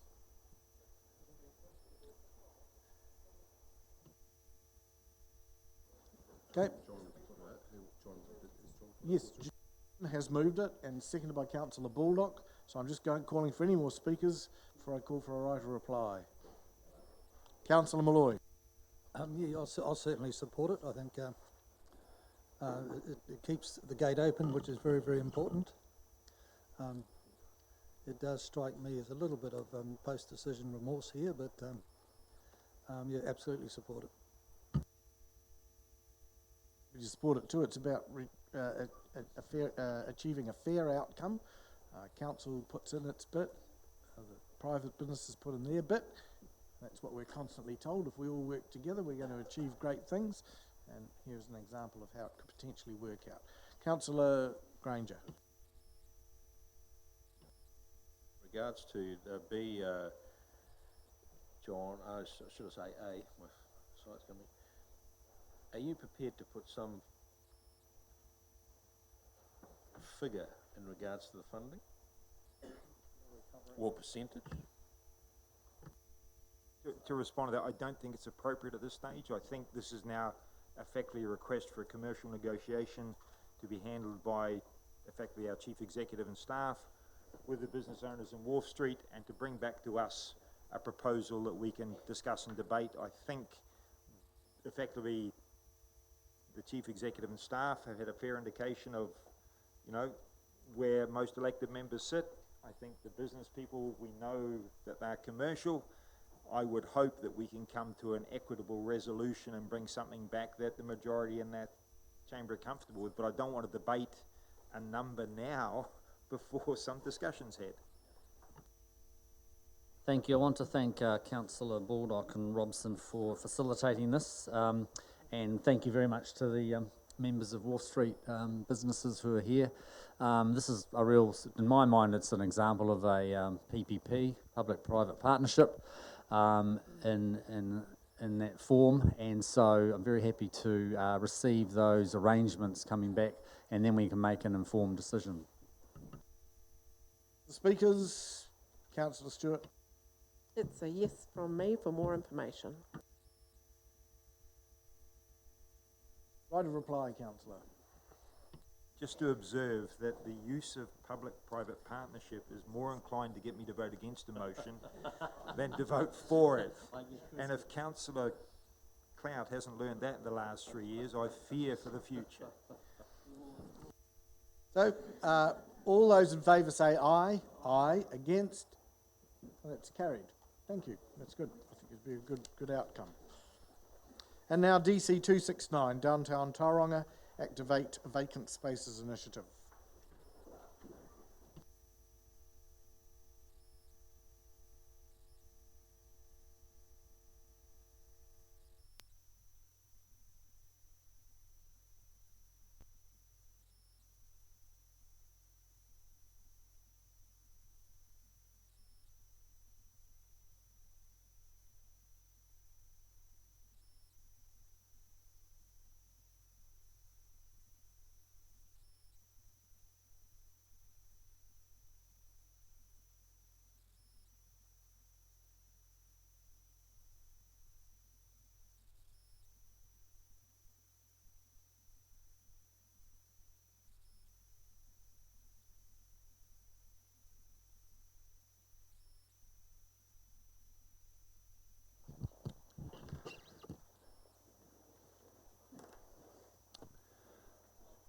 Well, that's exciting.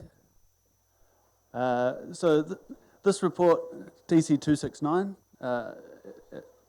contrary to my usual approach, I'm not having a presentation. I'm really handing over to Sally Cook from Downtown Tauranga, and Brian as chair of Downtown Tauranga, and Millie. The report just gives a very brief context of where this proposal came from the PSOC committee meeting on the 18th of June. It's quite a while back that Sally Cook presented the concept for this Activate Vacant Spaces initiative.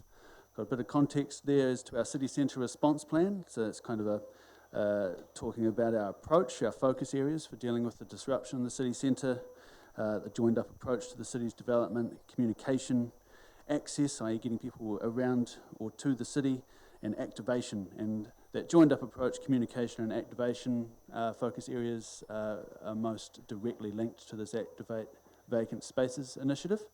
But that's all I was going to say as to the context, and hand over to Downtown Tauranga team. So, thank you. Thanks, Doug. I'll sort of perhaps open what we want to get across. I had all these notes prepared, but I'm having listened to the last agenda item, the discussion around that. Probably thrown those out the window, to tell you the truth. I've got an analogy for you at the moment. Probably going back 2 weeks ago, I started to get a sore tooth. And being a good New Zealand male, I ignored it for some time, and then it got worse, and I did nothing much about it. Thought I should.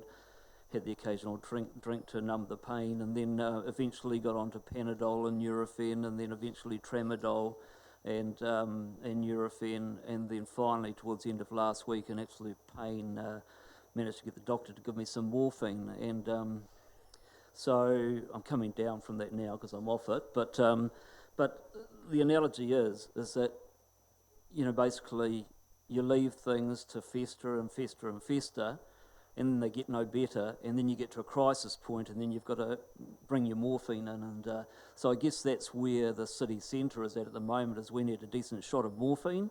and a course of antibiotics to also correct the systemic problems within the CBD, but we do need a quick fix. Your discussion about the LTOs sort of really I guess annoyed me, if you really want to know.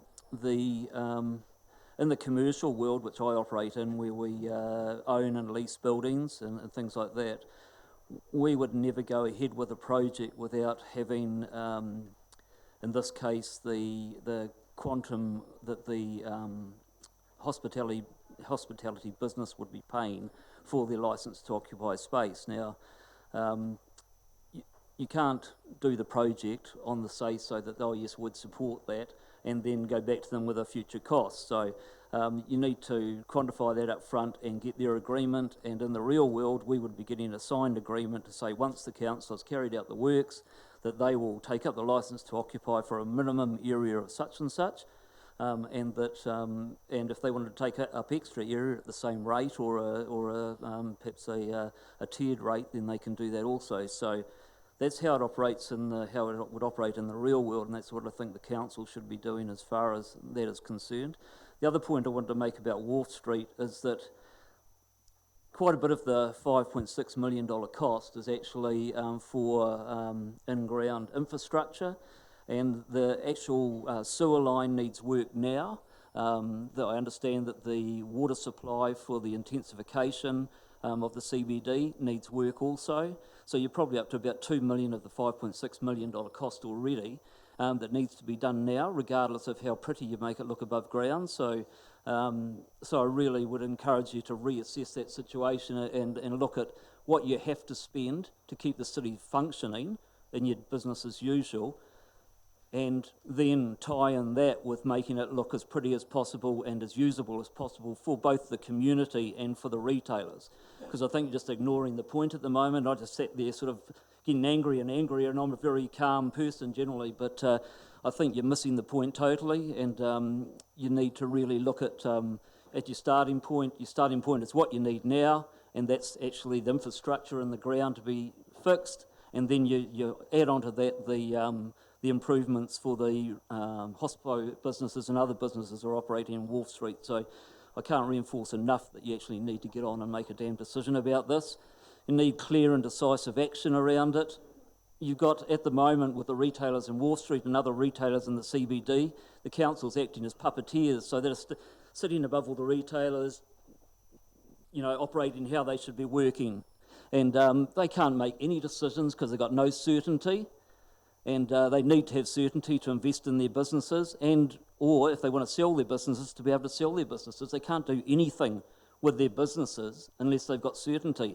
And the way the council is shagging around with decision making, then really you've got to get on with it and see what the real world is actually operating in. These people are hurting, and they're hurting really badly. Oh no, but the CBD, CBD's a bad analogy. It's bad acronym because it doesn't portray a sense of ownership. The city centre is the correct wording for it, and city centre does actually portray a sense of ownership for the community, and it is a community asset. It's not for the sole usage of the businesses that are in it. It's for the whole community, and I think that's how you should be viewing it.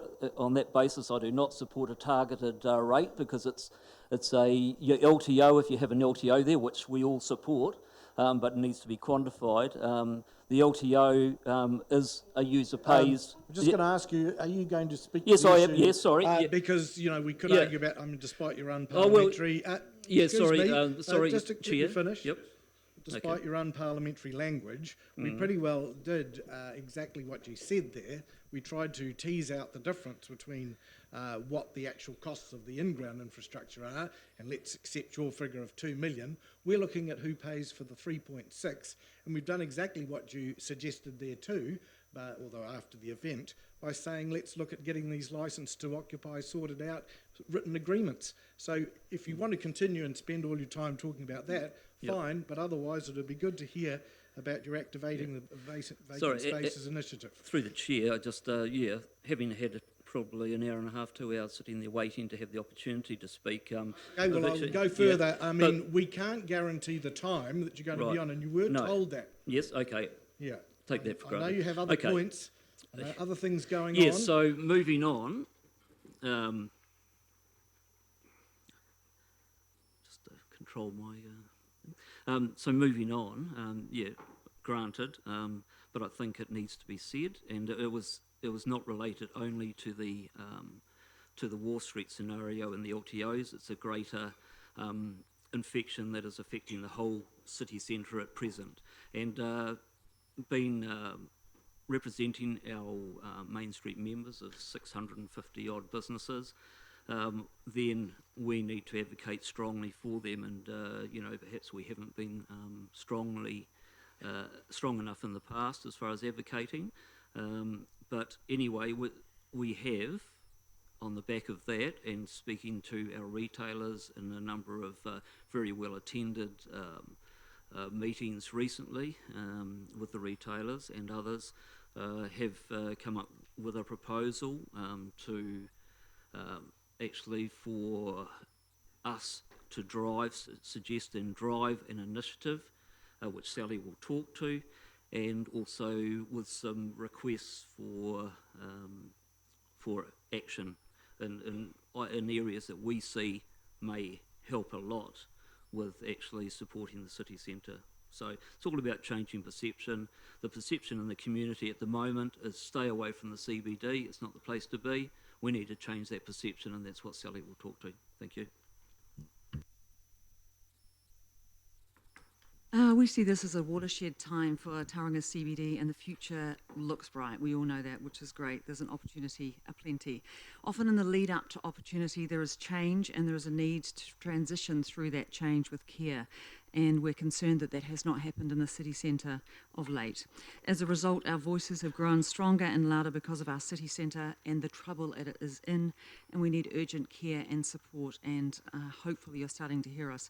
Our business owners and operators seem to have been largely forgotten, told it is what it is, and left to work it out themselves by whatever means that they can. We have businesses on Durham Street, as an example, who sometimes can't even open their doors to trade. With so many vacant spaces, streets closed, scaffolding and development works underway all at once, there is a public perception that the city centre is dying and there is little on offer. Foot traffic continues to decline, and our 750 odd strong membership of retail, hospitality, commercial and service businesses are facing significant challenges associated with that. We appealed to you in Chambers earlier this month, asking you to hear us and see us and acknowledge the human face of the challenges for our members. Over 60 of our business owners and supporters met the next day in Red Square to capture a photo of the human face of the crisis we have in the city centre. We staged a members meeting to discuss that and immediate measures we sought help with, and we were also invited to and appreciated the opportunity of meeting with some of the elected members and the Mayor, with the management and board of Main Street to discuss further.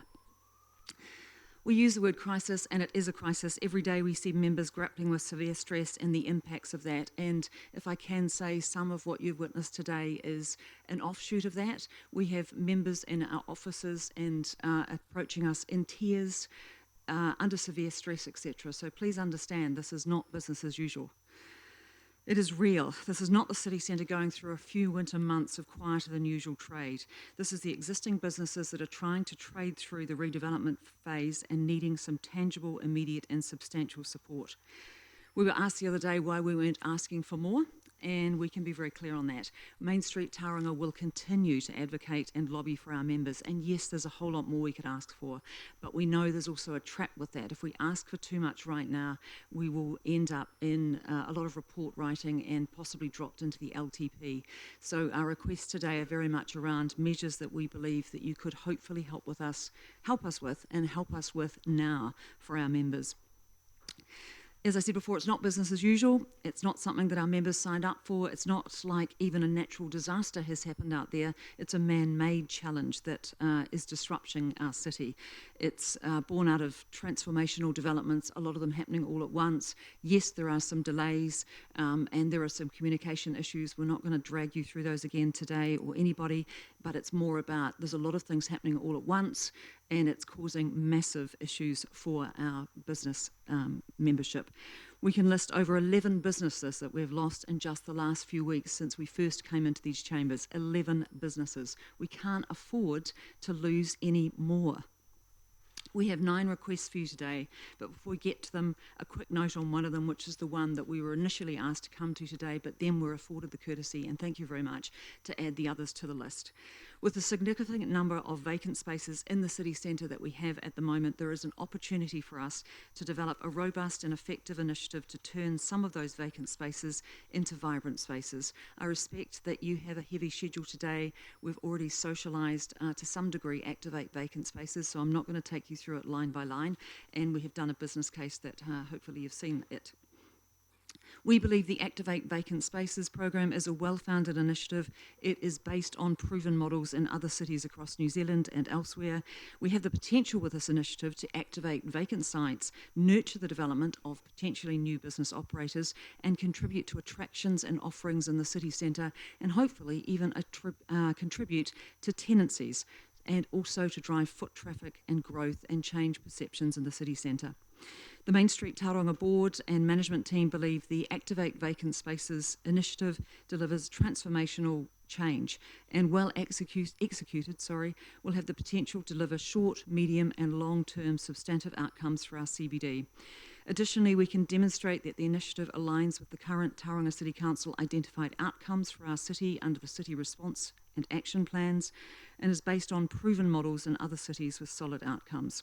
But there is no one solution, which is why we appreciate the opportunity to share 9 with you today. There is those that we hope might be some immediate outcomes. So therefore, as we discussed in our meeting last week with the Mayor and elected members who are able to join us, we wish to request the following from Main Street Tauranga on behalf of our members. To assist with foot traffic growth, we ask for the New Year's Eve family-friendly barbecue to be reinstated because we need more events in the city. We also ask that the Winter Nights, Winter Lights event that was cancelled, that we then found out about, be reinstated with an event of similar calibre and scale this side of Christmas. It will contribute to foot traffic growth. Obviously, we are seeking approval of the foundation funding for the Activate Vacant Spaces initiative. We are asking for rates relief for businesses in the city centre who are demonstrably affected by the development works, and a relief from LTOs for businesses trading in construction areas.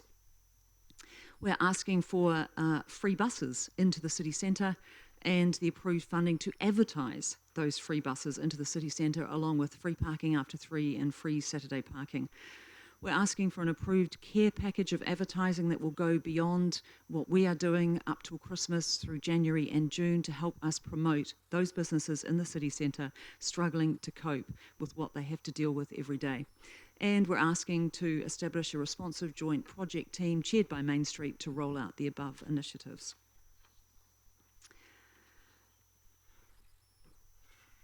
By and large, though, we revert back initially to the Activate Vacant Spaces program, which is sitting on the table with a report from your team seeking funding, foundation funding support.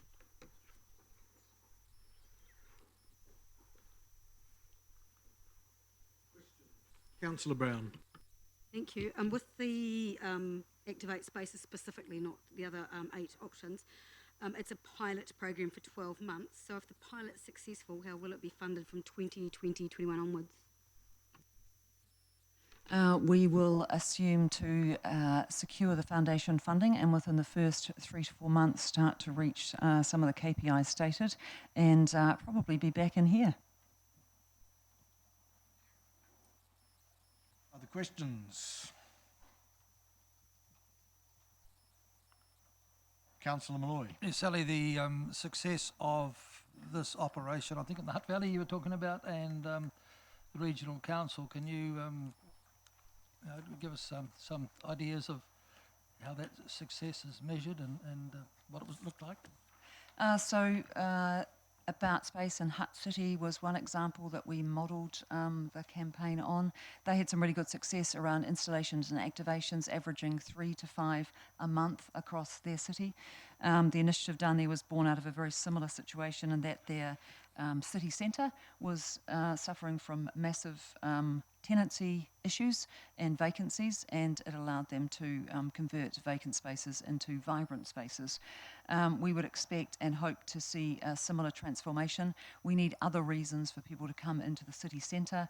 We have set up through the Activate Business Spaces program some benchmark targets that we would aim towards, of initially possibly 3 activations a month, climbing from there to run through and ensure we have some good offerings in the city centre. Question, how would we measure the success or otherwise of the activation? So in other words, we might well be happy to do something if we know if it works, but if 6 months down the track foot count isn't up, well, you know.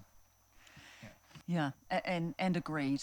One of the issues that we've been championing for a long time is that we don't have adequate foot traffic counters across the city centre to actually electronically record impacts on foot traffic. What we can do through the Activate Vacant Spaces program, if we have the funding, is ensure that we can collect data from visits to the activations, and we will be looking at those measures as well, because obviously the priority for us is we don't want a 12-month pilot program. We want a successful program that proves itself so that we can continue to deliver it as per other cities across New Zealand. So we need to be able to show results. A question for Brian, because of the statements you made earlier. I quite accept that over this term of council, and probably indeed the last term, the CBD has declined. It has also been under the supervision of Main Street or Downtown Tauranga while this has occurred. So we're both involved in this. It's not just the council. Which of the problems, leaving out Durham Street and of course the fact that we've got a street closed here, which are the direct responsibility of council actions as opposed to, for example, earthquake strengthening, which is a government direction, or new construction of new buildings, which are private enterprise and which we're trying to cooperate with? Which are directly the fault of this council? Yeah, through the chair. I'm not actually pointing the finger at what the council's actually done or hasn't done.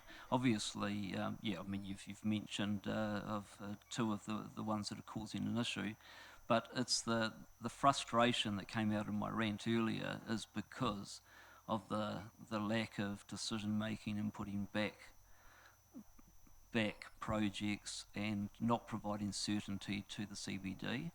And I think that's the worst thing that you can do. We've been talking about a number of these initiatives for the last 3 years, which is the current council's term, and ad nauseum really at times. And you know, everyone sort of nods their heads and yes, there is a problem, but you know, we're not really committed to finding a resolution or putting in place a resolution. It's all very well finding a resolution, but actually putting it in place is another thing. So yeah, that was not aimed at the council. What you've done in the city and what the long-term aim is for the city centre is fantastic. You know, the city transformation plan.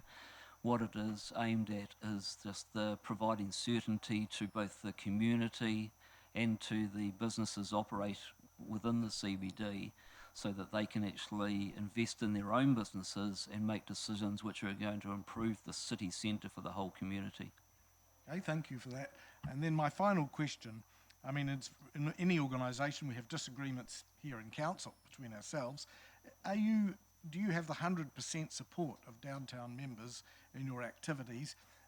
And if not, have you received any concerns or queries about some of your activities today or yesterday? Any aspect of the operation of downtown When you Tauranga? say today or yesterday? Yes. Yep. All right, I very possibly have, and I'd expect that it might come from one particular member, but I haven't read my emails because I'm in catch-up mode. It's the first day back at work today, so yeah, I tend to open such emails at the end of the day rather than the start of the day. So I presume there has been one, has there? Well, yeah. Obviously people talk to me about different things. Right. You'll be aware, Yep. you know, of the need for Main Street to be non-political, for example, things Right. like that. So stuff we has are- come to my attention, and I just wondered if you had, and if so, if you had any intention of doing anything about it. We are a political association. We have no political bias at all, and the board would confirm that. So we know that has been a suspicion, but that is not the case. And whilst we know, who's running a campaign for one of the potential mayoral roles, that has nothing to do with what we do for downtown Tauranga. Thank you, Councillor Morris, and then Councillor Brown. So just seeing as the topic's been raised, I'm aware that the electoral officer is investigating whether downtown Tauranga has used its resources inappropriately in campaigning essentially for a candidate in the mayoral election. Because downtown Tauranga is a rates-funded organisation, and so I've been told they are investigating whether there has been an improper use of those funds. I wasn't aware of that, but I'll be extremely comfortable that they'll find no sense of bias there at all.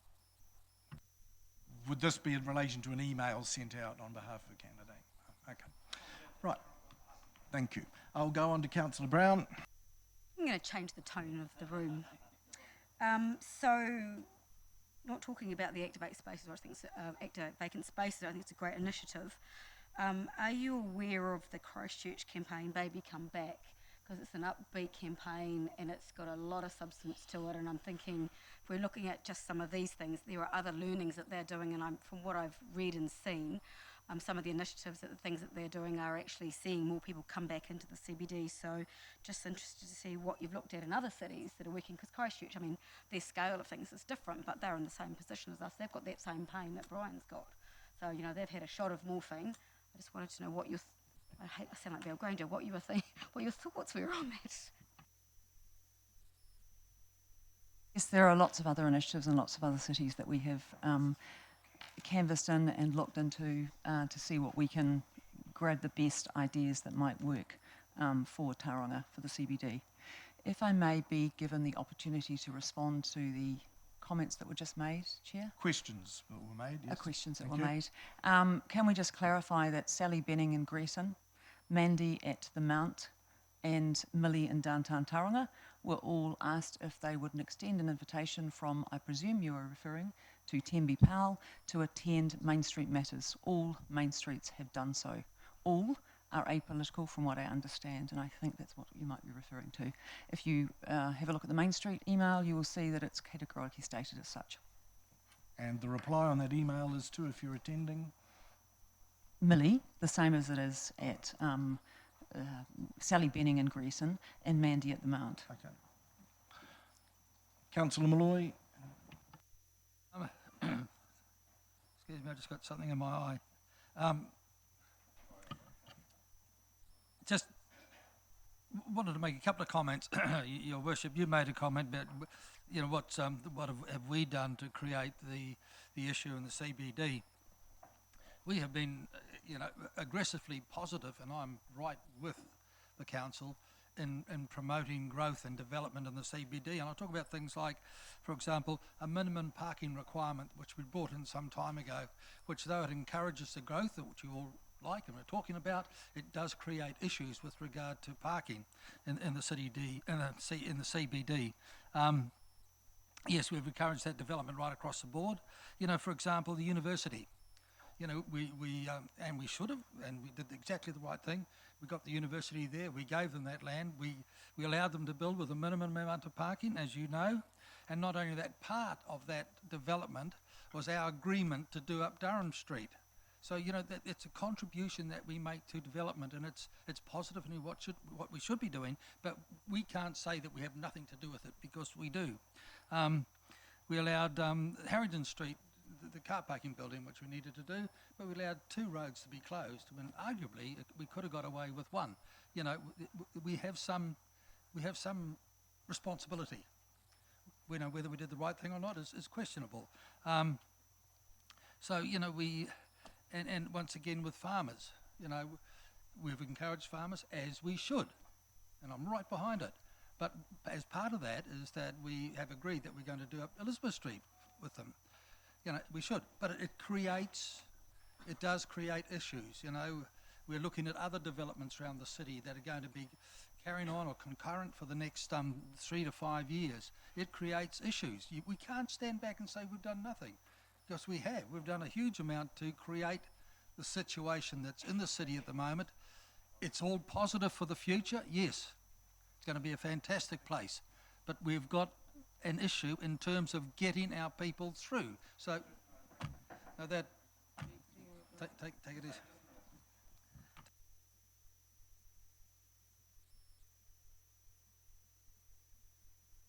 I'd like to move this into a positive frame in terms of a resolution, which I've actually emailed to elected members and Robin. And so I'm wondering if we can have that up on the screen, and then we can discuss it. Yeah, yeah, we might be. This is a new recommendation. I'm just going to have a question from Councillor Robson first.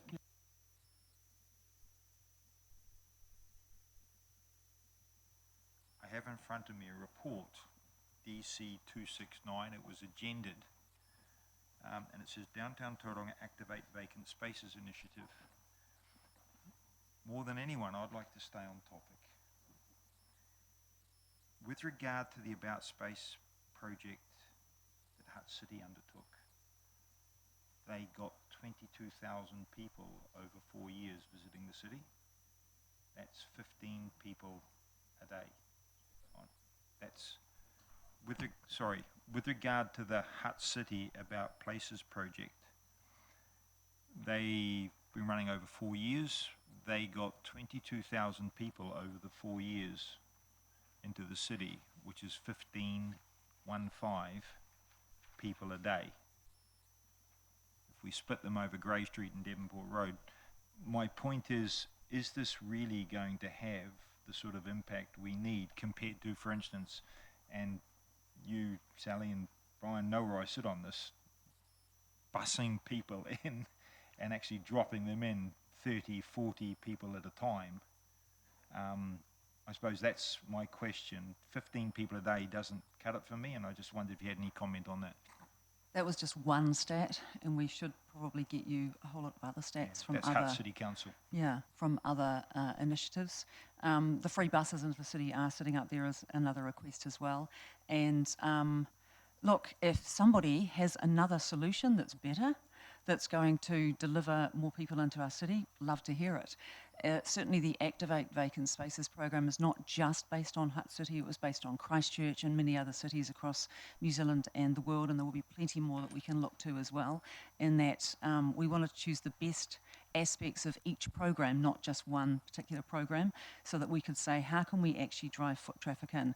We believe we can bring foot traffic in because we will collaborate with the likes of Creative Bay Plenty and other key partners that we mentioned in the business case, so that we're not just putting up lightweight installations and activations. They will be installations, activations, displays and activities of merit that will actually attract people into the city centre, because yes, we would like to get really substantive numbers coming in. Supplementary, I'm also conscious again in the context of the report and the 9 items. A question through you, Your Worship, to staff, and how do we go forward on those? Because we've got a paper that discusses one item, and it's great they're now on the agenda, but how quickly can we get a report back on those items to us so we can make a decision on these items? I'm actually, publicly stated positive. I was free buses for school goods. I see value in using our empty buses to actually move people around the city, and moving them around for a purpose would be even better at every level. How do we go forward with the 8 items that aren't supported by this paper?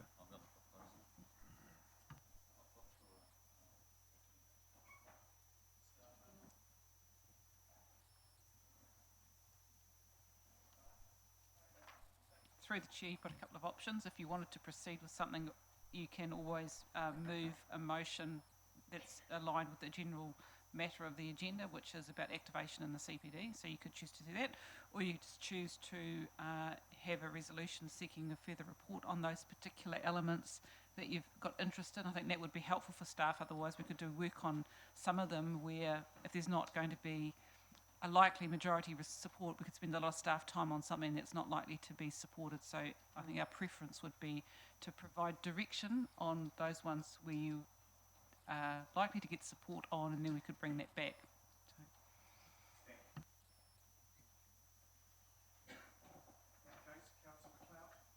Thank you. So along those lines, although not quite as specific as Christine mentioned, I've got a resolution to be put up on the screen, please.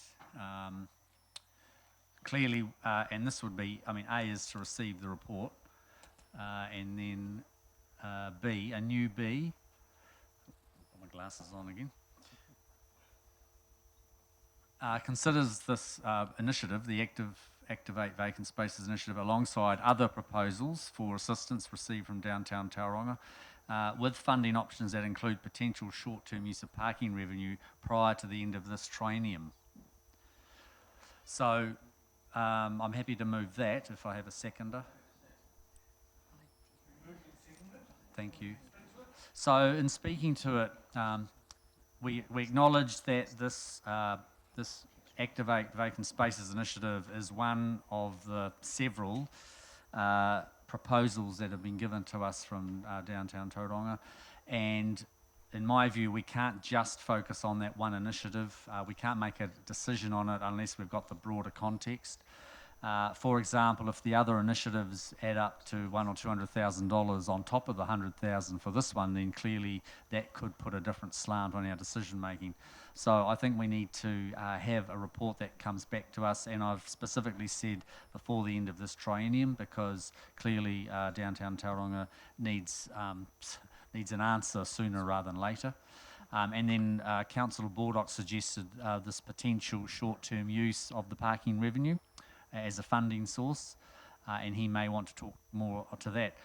And so really this is just saying let's look at the broader context rather than focusing on one initiative. If staff need more clarity on which of those proposals that we would consider, I mean that's something that we can do after the passing of this resolution, I believe. Yeah, I support it, and whilst it involves another little delay, we need to address all these issues at once, I think. And I've added in about the parking revenue. I had a chat with Paul Davidson about the viability of that. It seemed to be not too problematic. It's really just a deferring of debt repayment in the short term, and using parking revenue was, I think, a valid thing to help out the CBD rather than necessarily the free parking, although we do free parking on certain occasions. With the bus option, I hope that we can look at discussing this with Regional Council very quickly. If we purchased the bus cards that people use and introduce some kind of system that way for, there's Exhibit A, that it was raised in the informal meeting that the retailers had together, that their staff having free buses to come into town to work means they could leave their cars at home and free up some parking, albeit it's more on the fringe parking, but of course that can help. And we might end up with Councillor Malloy's idea of a little shuttle bus that goes around the CBD so people can get on and come in and shop. And also that shoppers coming in may be given then a card for a free trip home and back again, or the next time they come in by bus instead of by car. That targets more the people that we want to try and encourage to come in. It's going to require work. I don't think it's possible today to give you a steer, Christine and staff, unfortunately, as to which of these options will be here till midnight. I think most of them either do or don't work, and I think informally would be better than after we've passed it.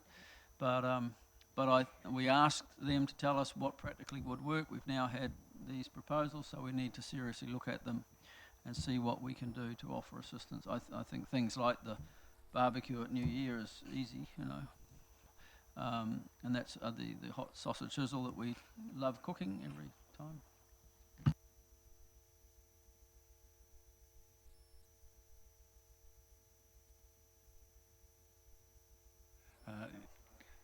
So, no, asking a question obviously, but just to comment on what is meant by in the motion there considers prior to the end of this triennium. If I was to look to bring a report on, this is the first time I've seen those other 8 initiatives just now. If I was to try and get my meagre staff to prepare a report on that by Friday deadline, I think I'd really struggle. So I need to understand what is meant by the term considers. Is that there's an opportunity for the councillors to work through all those initiatives and think, well, what is possible, but maybe outside the context of the upcoming final meeting where there can be discussion, which I think is the 10th of September, which the agenda probably closes this week, or there's the 17th. Yeah, so I'm just raising from a resourcing perspective in terms of staff. Will they have a full and comprehensive reporting on all of those initiatives like free buses and LTO retirement and all that kind of stuff? I am putting my hand up and saying I'd struggle and it's not going to happen. Yeah, so putting it out there for consideration as to what the word considers means in that context. And just through the chair, I can take one off the list because the information in the presentation was slightly out of date. The New Year's Eve barbecue was reinstated last week. Just in regard to the question from Doug about considers, considers not the activate vacant spaces, because that's already, we've got that report here. We're not asking any more work to be done on that. It'll just be considered at that next meeting along with the others.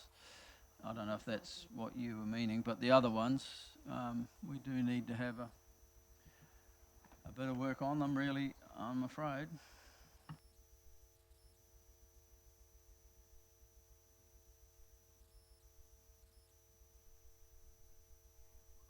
Thank you. I guess my question is, are we not able to go ahead with the Activate Vacant Spaces initiative and consider the other items add-ons to that? They'll obviously will then take into account the Activate Vacant Spaces, because I think, Millie, we've got a couple of activations already due to get underway, so we're certainly committed to that space, and it would be very helpful to us to be able to get that off the line pretty well straight away. And so my preference, and I would think that would be the board's preference, would be that the council consider approving the Activate Vacant Spaces funding, and that the other items are research items to be considered add-ons to that. Thank you. Okay, Councillor Clout.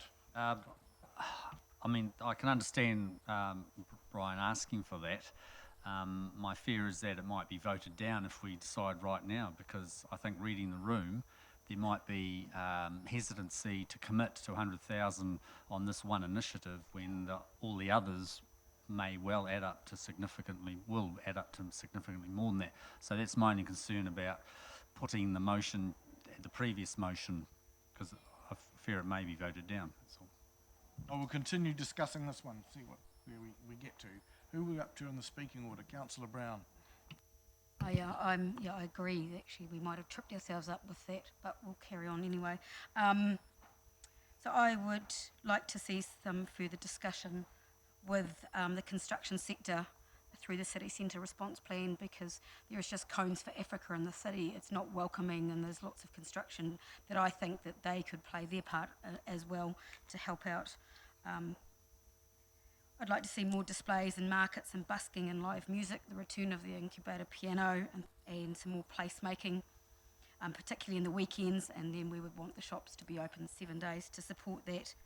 I am concerned that 2 of the events that were on there, which I agree are great events, and it's great that the barbecue's back, but they're night events, whereas I'm thinking what we're looking for is more daytime foot traffic to support specifically retail.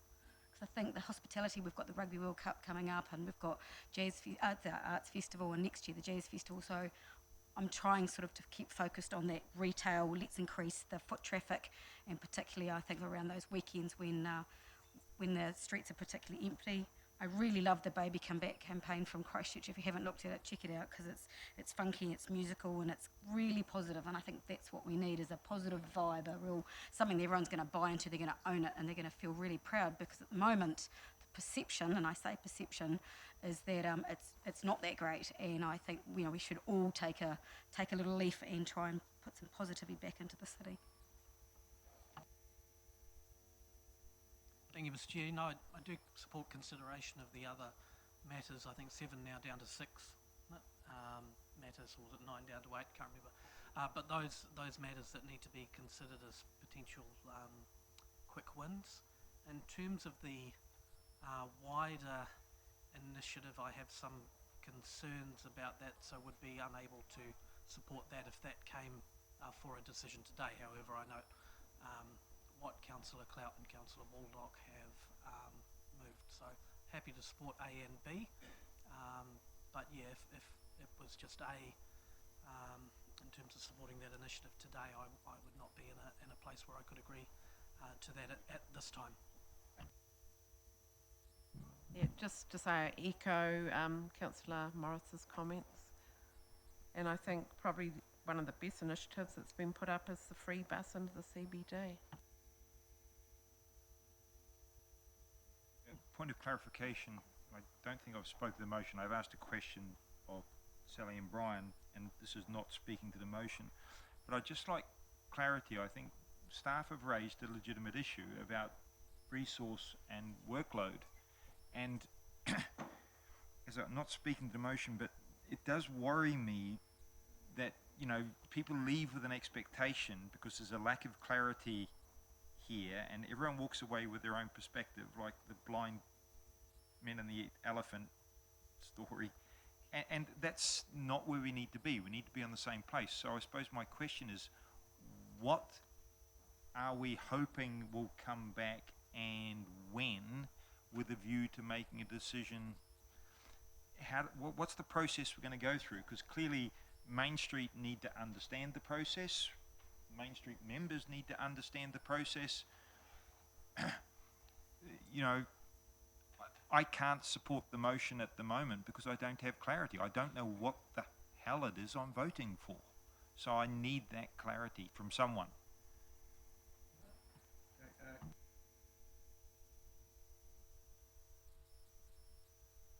Are we going to get some clarity? Or Look, Your Worship, I move, and if it's seconded, I'm happy to speak to it, but I move that the words prior to this is an amendment, prior to the end of the triennium is deleted, and the word November is put in there in November. The council considers it November.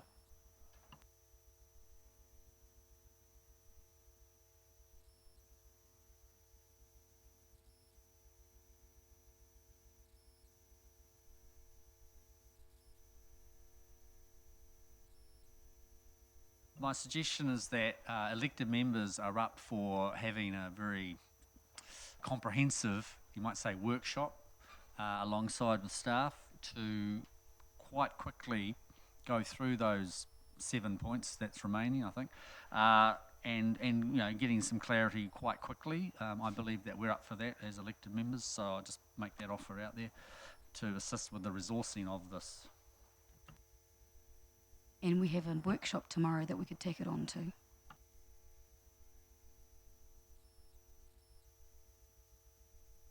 From my point of view, I think we're up for assisting in the CBD. I did, through my questioning earlier, try and elucidate the difference between the things that a council is specifically responsible for and things that they're not, because I think that does make a difference as to how much the ratepayer should have to contribute.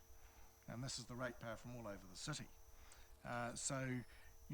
If faced with a reasonable request, there's all the more, and something that will work, there's all the more chance of it getting through. For example, rates relief for the whole CBD simply would not wash with me, especially in areas where it is not the council doing any of the work. It might in Durham Street, but I believe that's already taken place. We're directly linked. I could go with free buses as an experiment as well. And some of those bits and pieces. The Activate space, I'm open to being convinced that it's going to make a difference, but I would like to see evidence of what's happened in other places as well. I don't know how quickly we can get that. And then use data and make it a proper decision. But these things don't seem to move fast, and I can understand the frustration. So I don't know how we best get on, and I'm perhaps looking at you, Councillor Cloud, again, if there's anything we can do to try and get an answer one way or the other quicker. I think we had a workshop lined up tomorrow, which I think's been cancelled, I think. Is it? Or is it another one? So, you know, like we can do this in short order, I believe.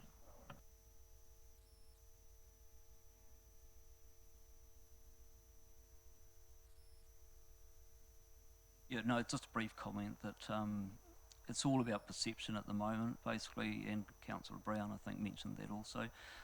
It's the wider community, their perception is stay away from the CBD.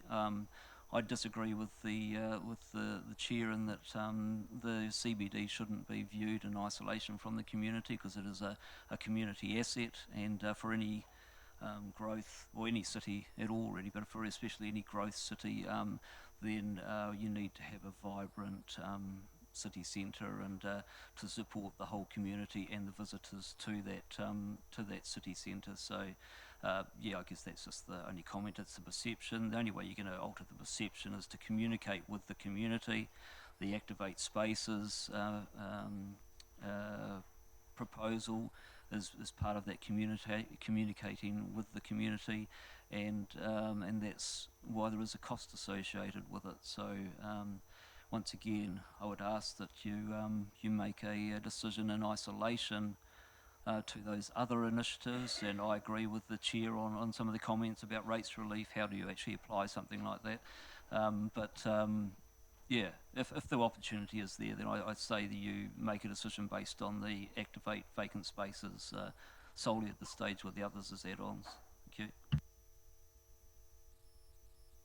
To the debate, and Councillor, your question? Yeah.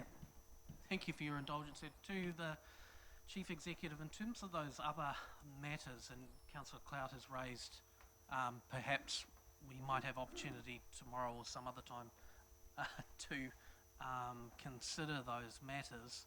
Apart from the rates relief thing, a lot of them would fall within staff delegation and wouldn't necessarily need to be a formal direction of council. Would we be able to have maybe an open workshop or something in short order prior to the 10th of September to try and provide some clarity around what the council has an appetite for, and then staff can go ahead under their own delegation and implement it rather than coming back to a formal meeting?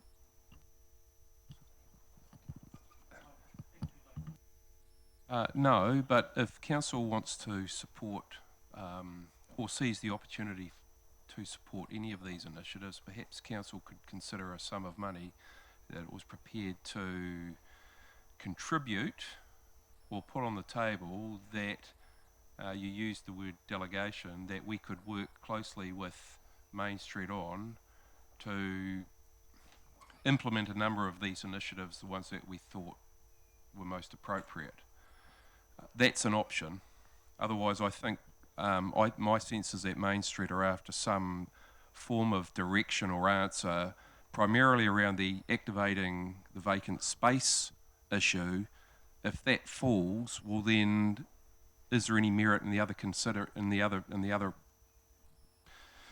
initiatives? But otherwise, I think trying to workshop this on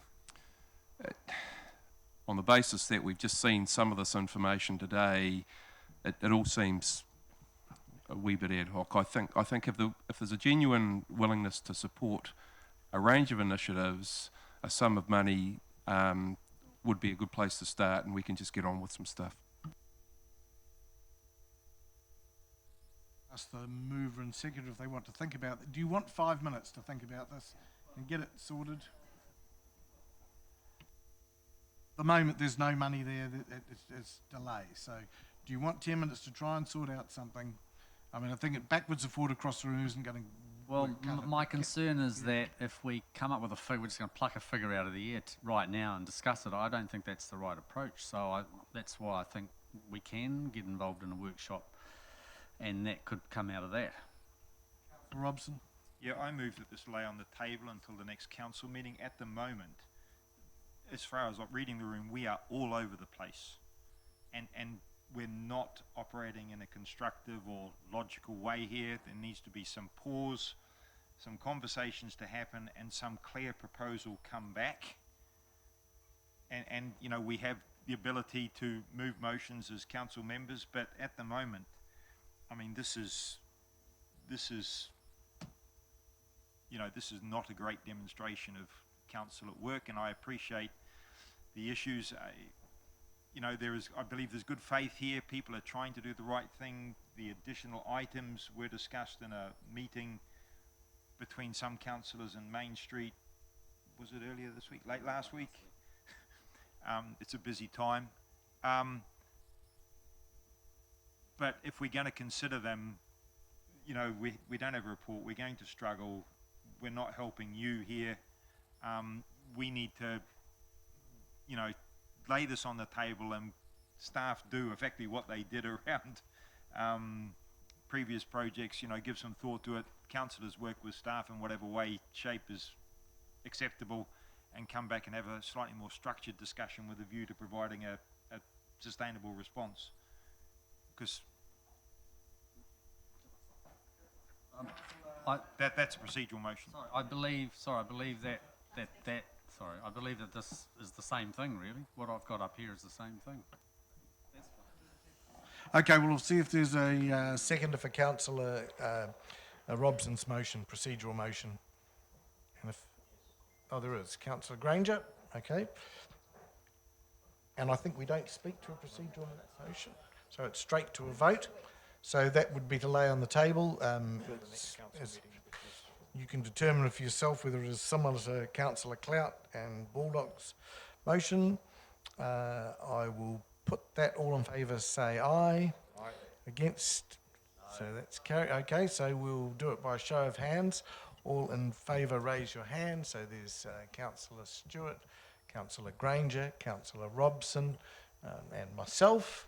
And then those against, so Councillor Baldock and Brown and Clout and Morris and Curax and Malloy, so that's lost. So we're back to the other motion. Yeah, Councillor Baldock, I mean, we're really stretching orders here. We are. We look, and it is. It's to try and get a result. Yeah, so it is. And look, I think what has been commented on by a number of elected members is that they were reluctant to support the 100,000 if there were other things coming up that were going to be, you know, significantly different and so on. And the reason we end up here is because informally it's been pretty clear that there were not enough members going to support the 100,000 for whatever reason. I think, well, personally I would, and personally I would put a motion or amend ours to say 100,000 plus 20,000 for other initiatives that are in this list, caps it, and if that doesn't satisfy those who are going to vote against it, we might as well deal with it and just vote it, because we are just flipping around here. And you know, we've heard so many times about the needs there, and yet we keep, you know, so if the reason you're not supporting 100,000 as requested now because you think other things are going to be more expensive, we can't do rates relief, we can't do, sorry Councillor, can I borrow? You know, we can't sort out relief from LTOs at the moment. The real issue is some buses into the city. You could go and buy 20 grand worth of bus tickets and start handing them out as a very short-term fix. It might just work. It might surprise us. Act fast, fail fast. Councillor Malloy. You know, I find this incredibly frustrating, really. Somebody comes up with an idea, and it's a good idea, and we duck and dive, and we've got all sorts of counter ideas, and we don't make a decision. I mean, you recall it was nearly 2.5 years ago we had a notice of motion in council here to try and address some of the issues of the CBD at the time, and park and ride as part of it, other parking relief, and it went on, you know, and that's 2.5 years ago, and we still haven't understood or moved forward. I mean, by my calculation, I'm not an accountant, so Councillor Robson, just please settle. We're losing tens of millions of dollars a year in revenue that should be flowing through our city. That's not, you know, with 150, 160 empty spaces. You know, it's not the first time we talked about that. I think, you know, I would support the activating straight away, but it's not a silver bullet, and it's not meant to be a silver bullet. You know, if you did the activation, if you did the free bus or some park and ride, a shopping shuttle, and some other parking relief possibly, you know, we might start to make inroads into the foot count, and that's what we should be looking at. And I believe we should be brave. Everyone talks about us being brave. Let's set a target. Let's say we want to increase the foot count by 20% in the next 12 months or 30%. That would be brave, and that would be a challenge to do that. So, you know, we need to do things quickly. There's urgency. I know at least 3 retailers that are about to shut the door and have to walk away with nothing. You know, we need to make it easy to stay, and provide an experience, and we need to concentrate on the foot count. So I'm struggling whether to support this or not. Just ask I have to support Councillor it. Clout whether his motion there would allow what's been talked about to take place, but would there be enough time to get some sort of a decent budget? And I do take the point. We do get a lot of requests. We've got to consider I believe we should just get on and put this motion, and then in our workshop we sort out the dollars, because clearly the amount of dollars is going to be a significant factor for EMs to consider. The 100 plus 20, I mean, that's just a figure plucked out of there. I think it's going to be more than that personally. So I think we should just put the motion and get on with it, get a workshop happening as soon as possible. I move the motion be put. Okay, so that's, do we have a seconder for that? Seconded. Okay, so we will put this motion that's in front of us. All in favour say aye. Aye. Against? Okay, so I'll do that. All in favour, myself, Councillor Baldock, Councillor Brown, Councillor Clout, Morris, Kurak, Granger, Stewart and Malloy. So against, Councillor Robson, so that motion is carried. Thank you.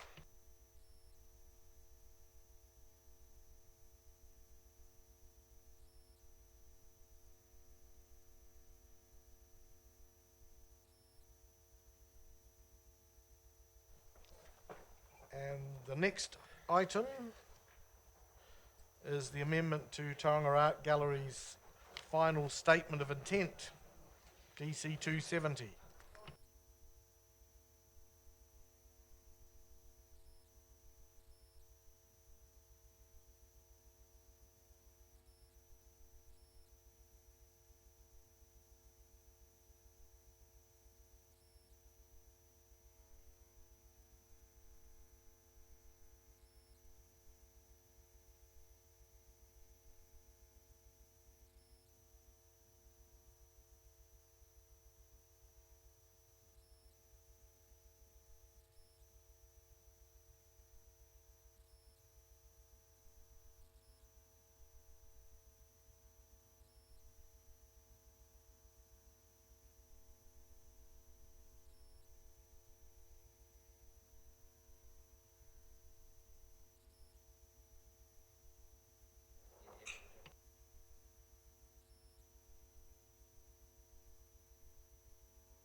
I'll just call the meeting back to order again. And Anne, are you saying anything by way of introduction or not?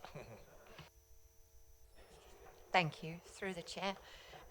So this is the paper that was brought to the Policy Committee meeting on the 20th of August, and we were asked to invite the chair of Tauranga Art Gallery Trust, Peter Anderson, and Alice Hutchison, the director, to speak to the report. So I'll hand over to them now.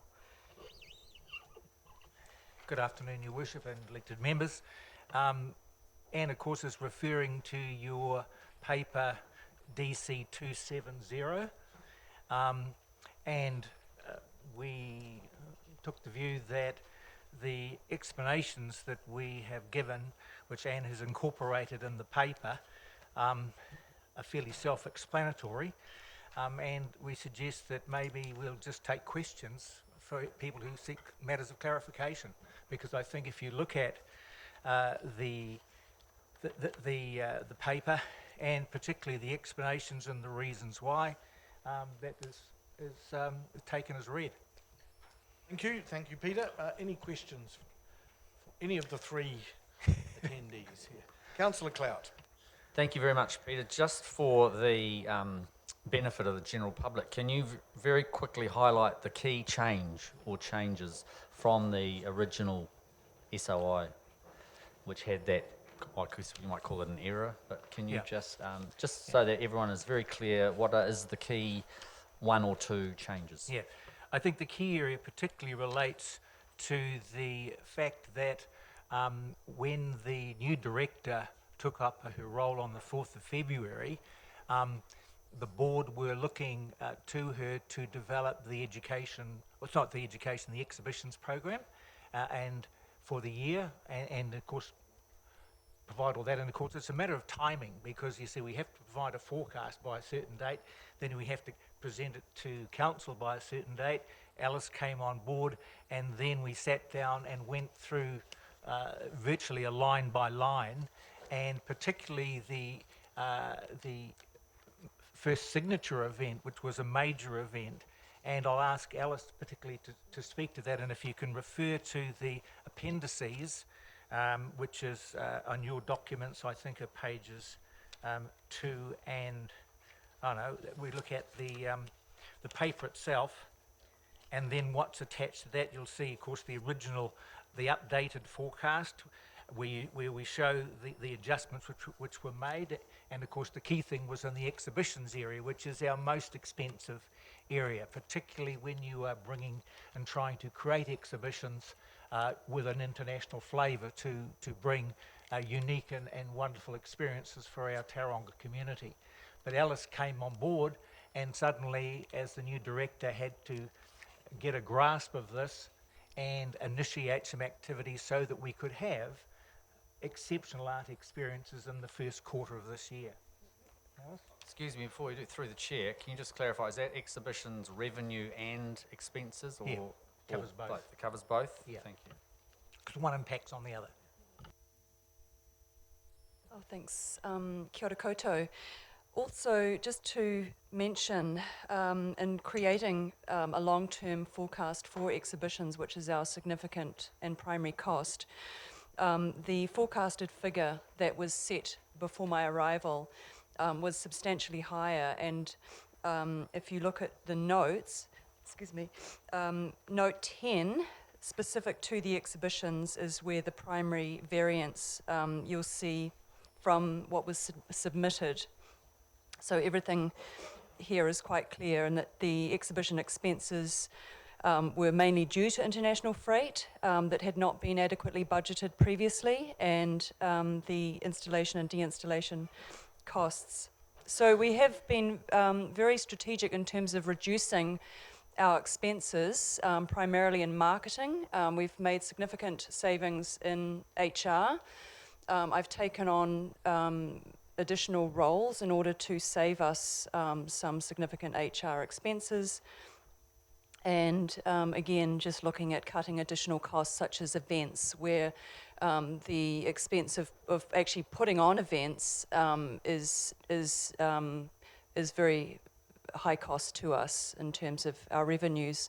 So the key thing really is looking at our revenue streams again, and really increasing what we can see as profitable, and certainly we are a very vibrant hub in the CBD. We are continuing to be in high demand from schools, and we can't even meet the needs of the schools. So in terms of looking at being able to bring in educators who can help us with our demands, we would welcome that.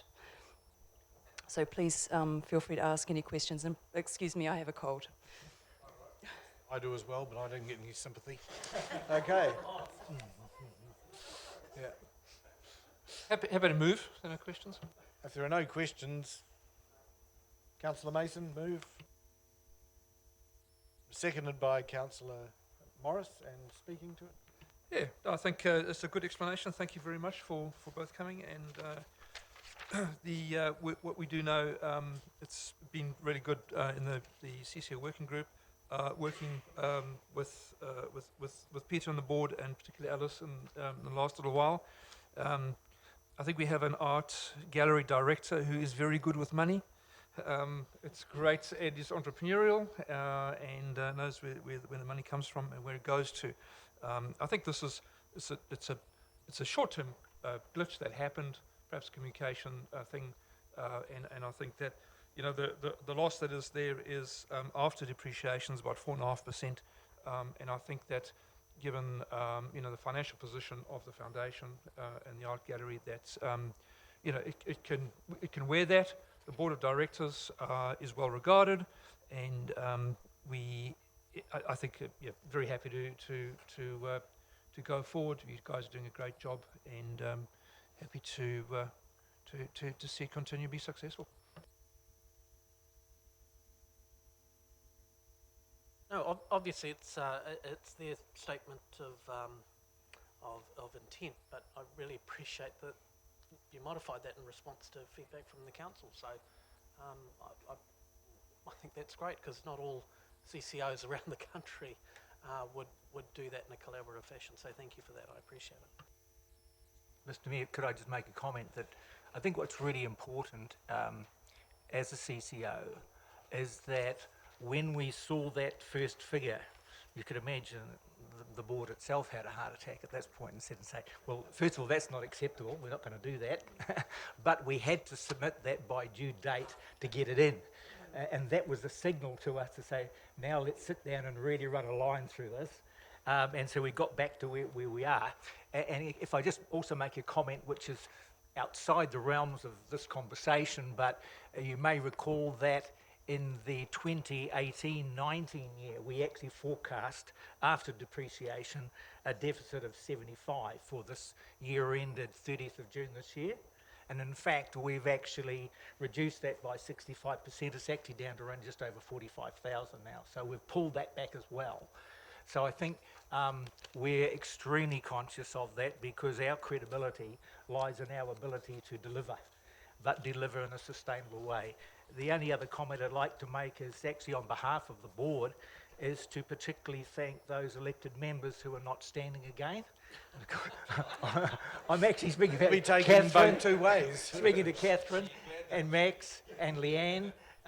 We have appreciated the support that you've given us during your term, and particularly Max in his chairmanship of our working group.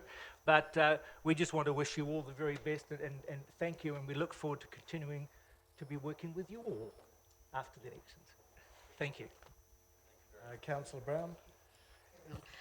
So I endorse what Councillor Mason said, and also what Peter said, in that the commitment from the CCO working group we know is huge, and in my view it should be reported through the annual report, the amount of hours that the working group put into the relationship, and also working alongside with Anne.